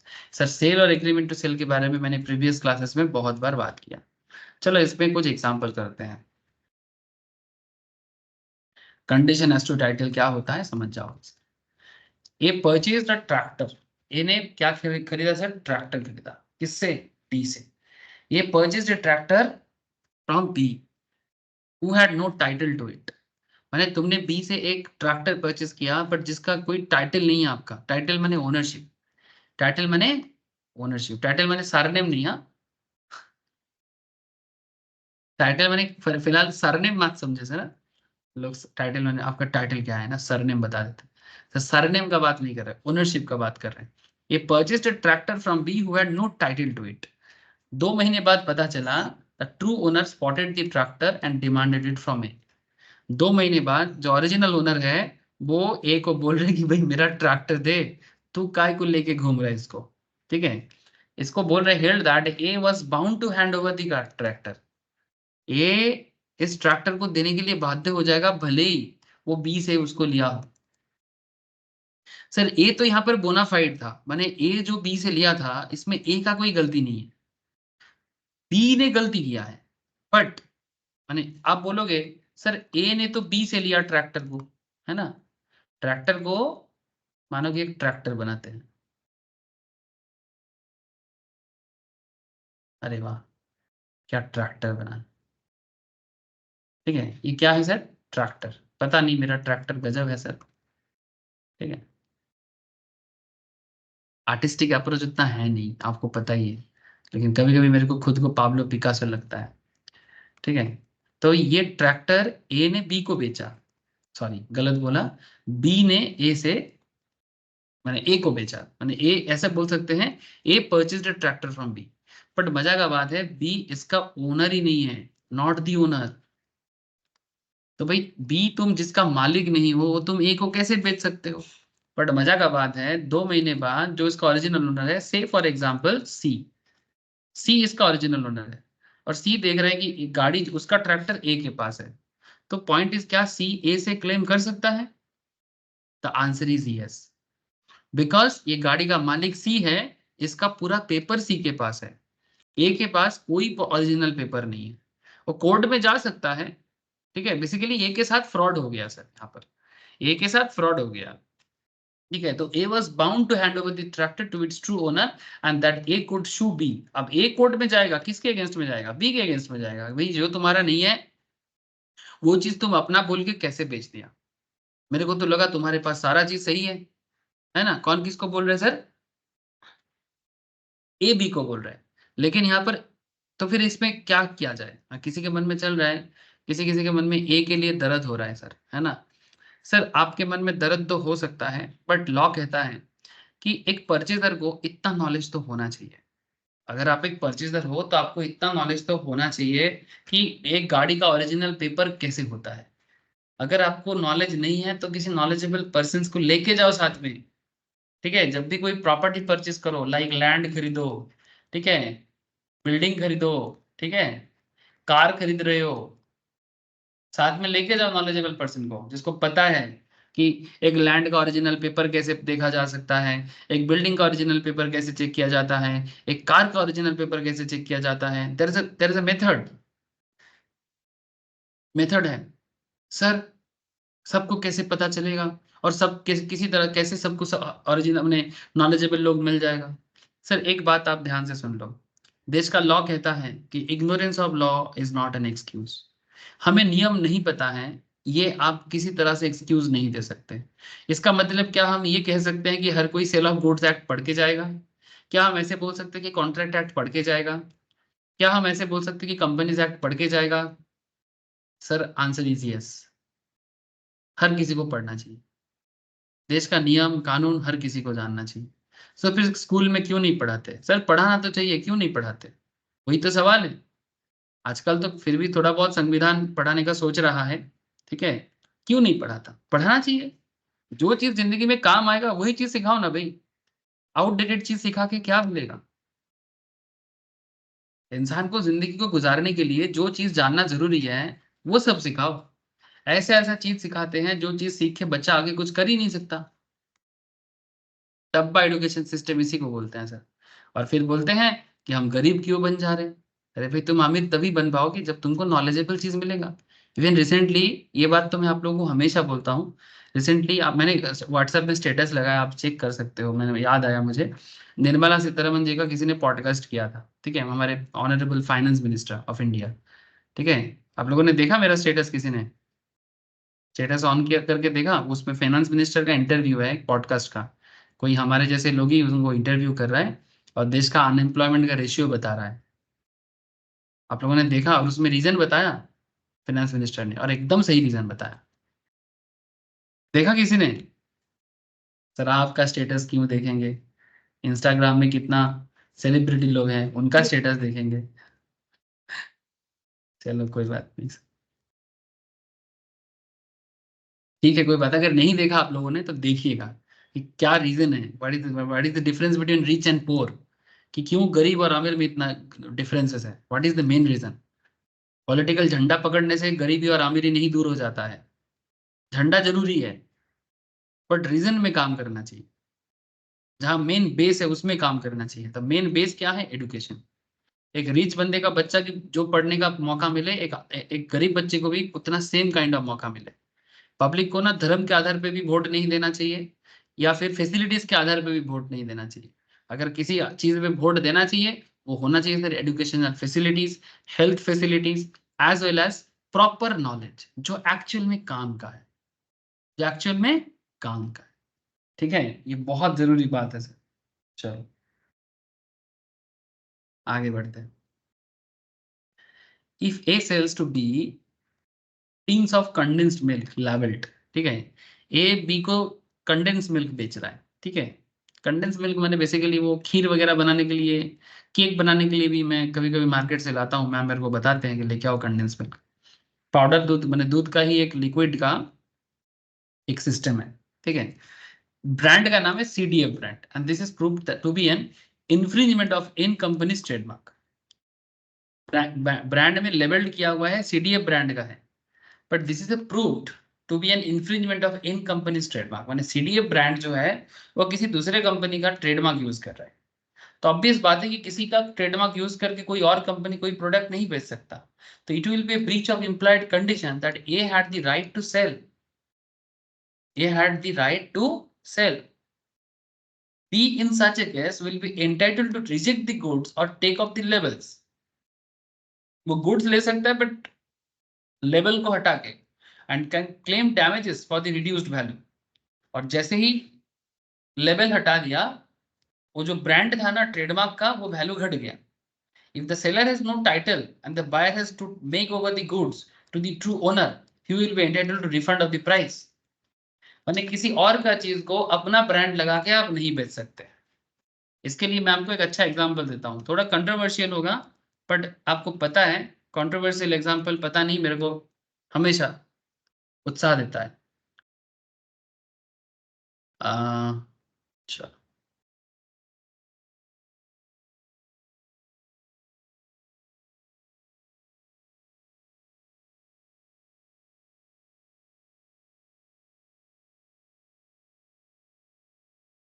Sir ऐसा देखा गया है कि हमारे waste Bengal में ममता दीदी ने कुछ प्रोग्राम चलाया, ठीक है।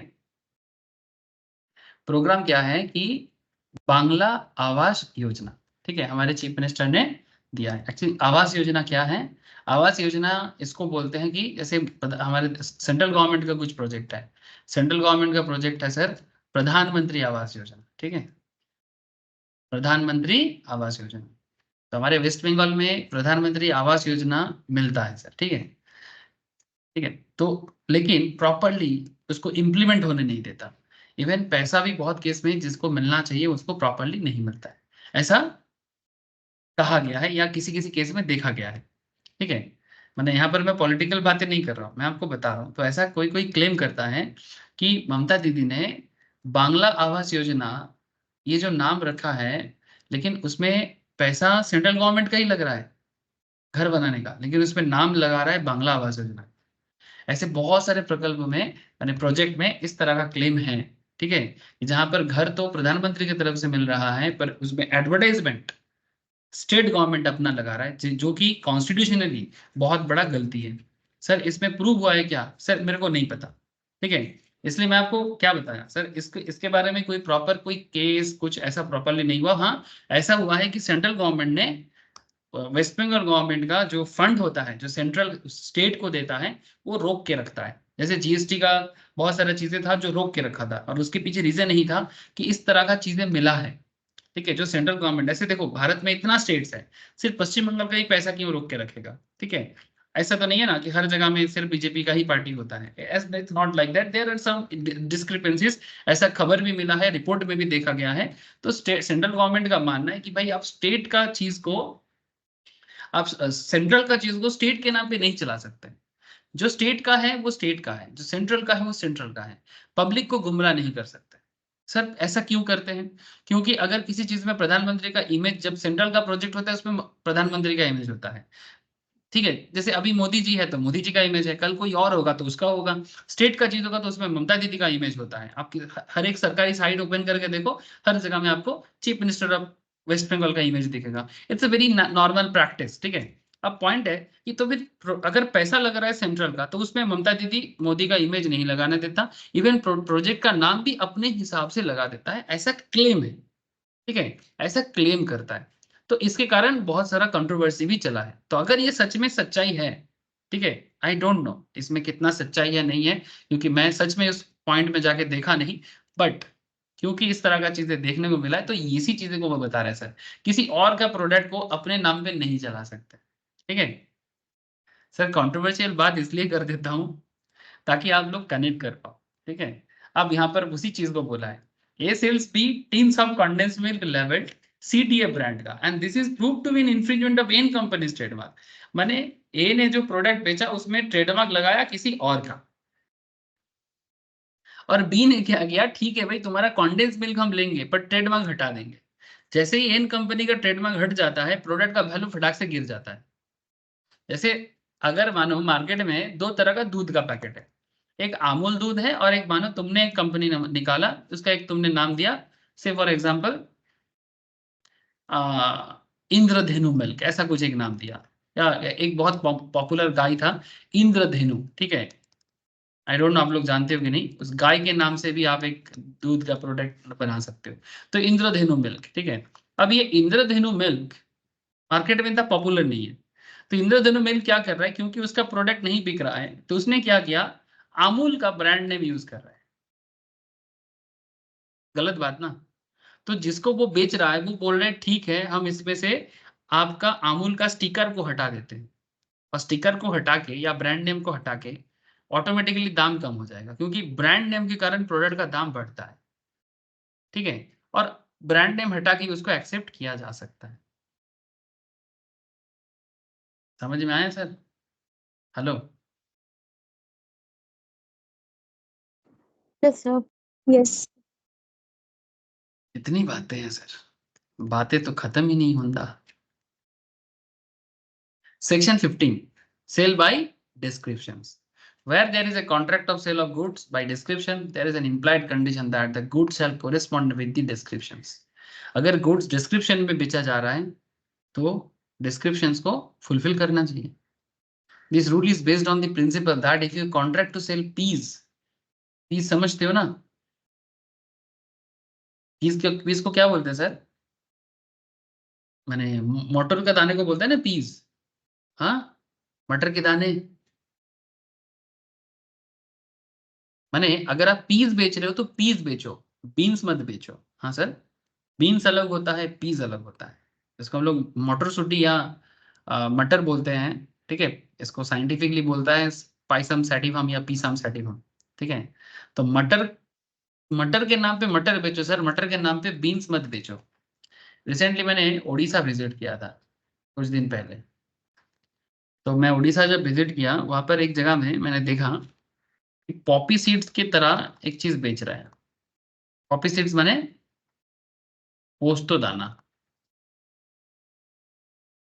आप लोग जानते हो पॉपी सीड्स तो जानते हो।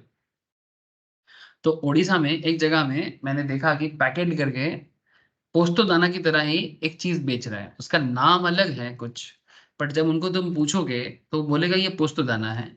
नॉर्मली मार्केट में एक 100 ग्राम पोस्तो दाना का दाम है कम से कम 250 टका, 250 रुपीज। इसका मतलब 100 ग्राम, हाँ मतलब इसका दाम है 2500 rupees KG original Poppy seeds का। वो लोग वहां पे बोलता है 1 KG Poppy seeds 250 rupees only.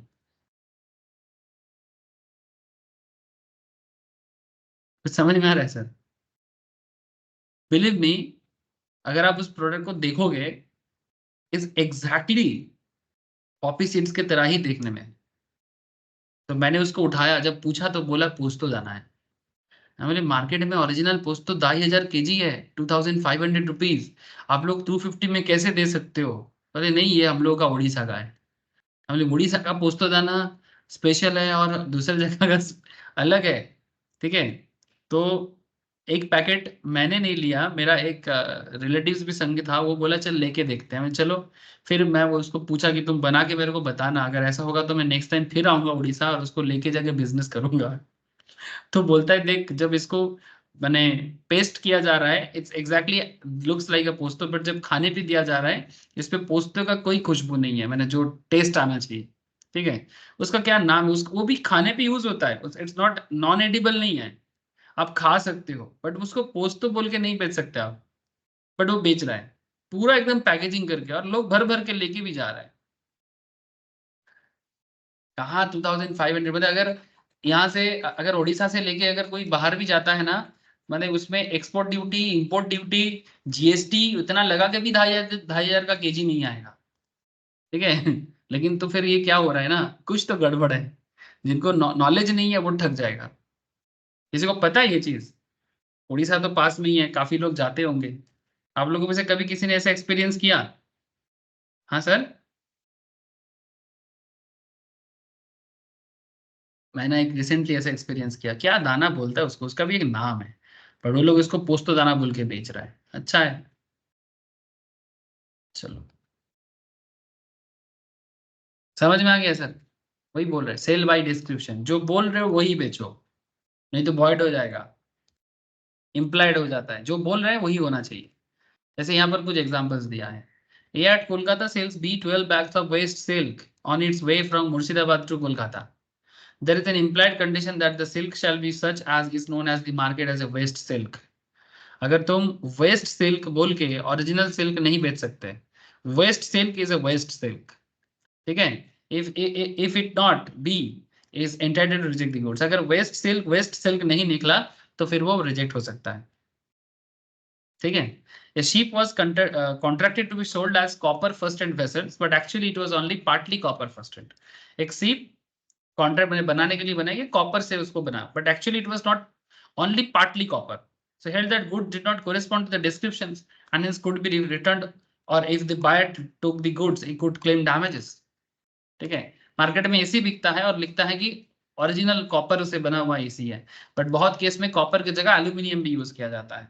ठीक है, तो अगर कोई आपको ओरिजिनल कॉपर की जगह एल्यूमिनियम का चीज बेच के बोल रहे कि मेरा एसी ओरिजिनल कॉपर से बना हुआ है, ठीक है, जो कि एसी के अंदर जो माल मटेरियल्स रहता है, तो वो भी एक तरह का ब्रीच ऑफ कंडीशंस हो जाता है. ठीक है, इसको बोलते हैं sale by description. This is called sale by description. समझ में आ रहा है sir? Yes sir. Sale by sample. ठीक है, सैंपल जैसे बड़े बड़े डील होने से पहले ना, पहले बोलते हैं कि ठीक है पहले सैंपल भेजो, ठीक है, उसके बाद बाकी पूरा ऑर्डर देंगे. In case of a sale by sample of 2 parcels of wheat, the seller allowed the buyer an inspection of the smaller parcel, but not of the larger parcel. ठीक है, माने समझ रहे हो? In case of a sale by sample of 2 parcel of wheat, the seller allowed the buyer an inspection of the smaller parcel, but not of the larger. In this case, it was held that the buyer was entitled to refuse to take the parcel of wheat. माने तुम्हें एक छोटा bag दिया, एक बड़ा bag दिया, बोल रहे भाई छोटा खरीद गई तुमको लेना पड़ेगा. ठीक है, माने डिसीजन लेना है तो छोटा वाला बैग ओपन करो, उसको देख के ही चेक करो. तो ये तो बेसिकली एक रोक टोक हो जा रहा है ना. ठीक है, अगर तुम बड़ा चेक नहीं कर सकते, सिर्फ छोटा चेक करके लेना है, तो ये एक तरह का सेल ऑफ गुड्स में एक तरह का प्रॉब्लम है. तो इसीलिए बोल रहे हैं कि buyer can refuse the goods. Buyer can refuse the goods माने तुम सैंपल पे बहुत केस में देखा जाता है, सैंपल जो भेजा ओरिजिनल में वो नहीं भेजा, तो सैंपल कुछ भेज रहे हो, बेच कुछ और रहे हो, चाहे तो बायर बाद में केस कर सकता है.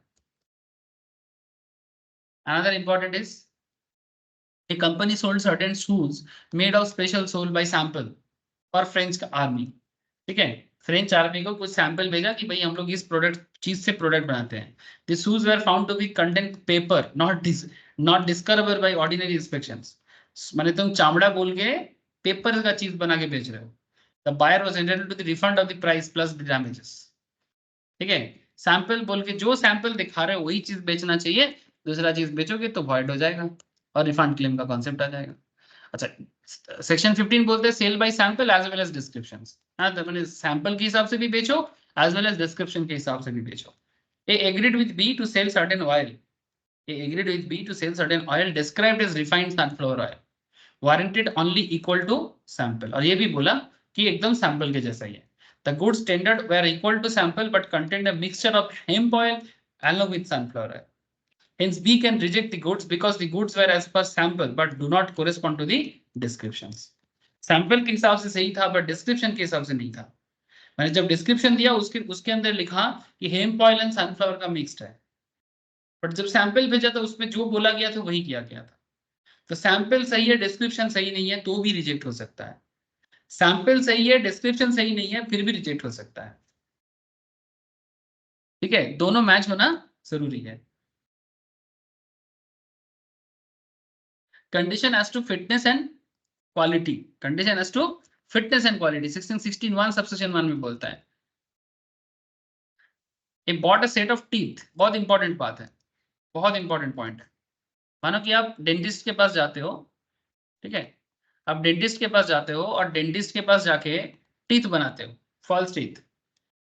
कई बार बूढ़ा हो जाने के बाद लगता है सर, आफ्टर 60-65 बहुत केस में अगर आपका मैंने टीथ उतना स्ट्रेंथन नहीं है तो हो सकता है कि आपको फॉल्स टीथ लगाना पड़े खाना खाने के लिए.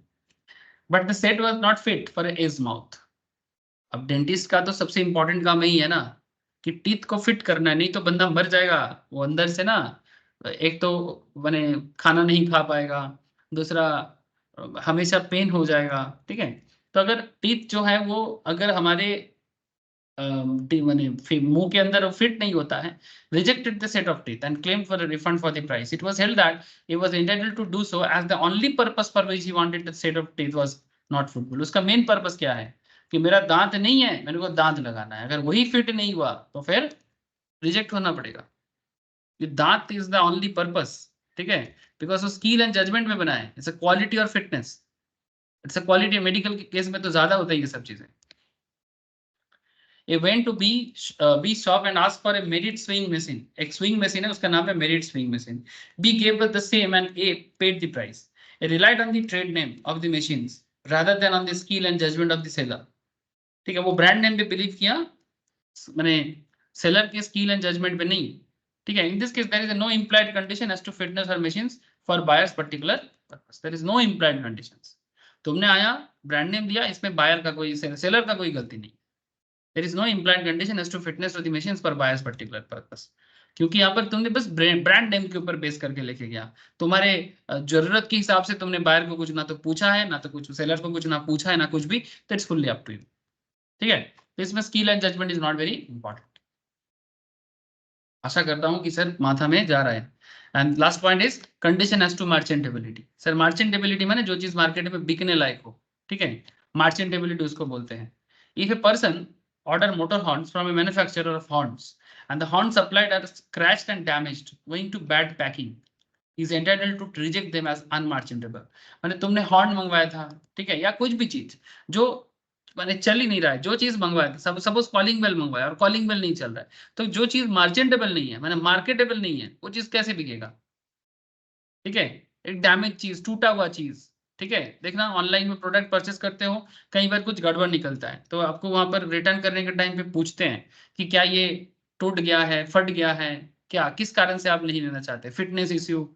ठीक है, इस तरह का पूछते हैं और वहां पर वो जवाब मांगते हैं कि क्या हुआ है। They bought a black velvet cloth from C and found it to be damaged by white ants.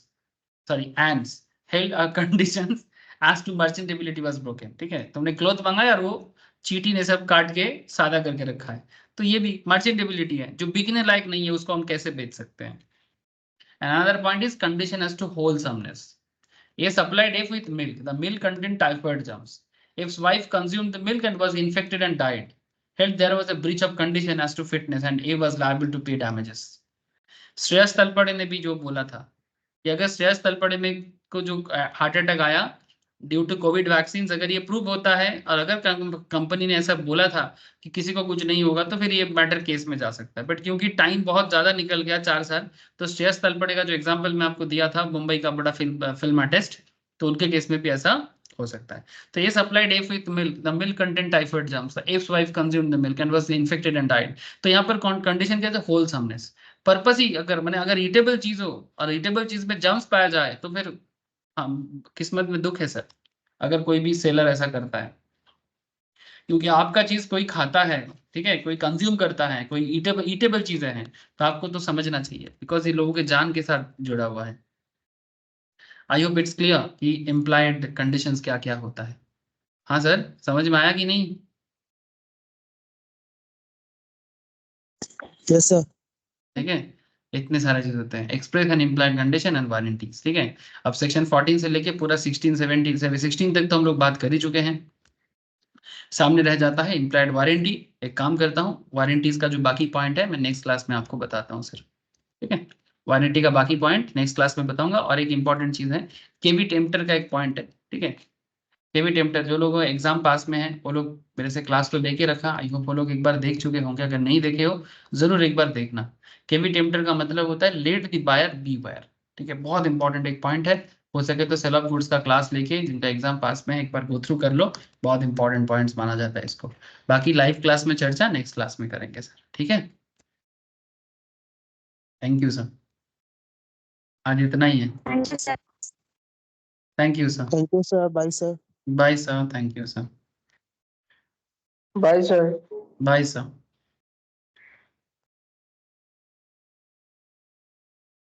Sir हाँ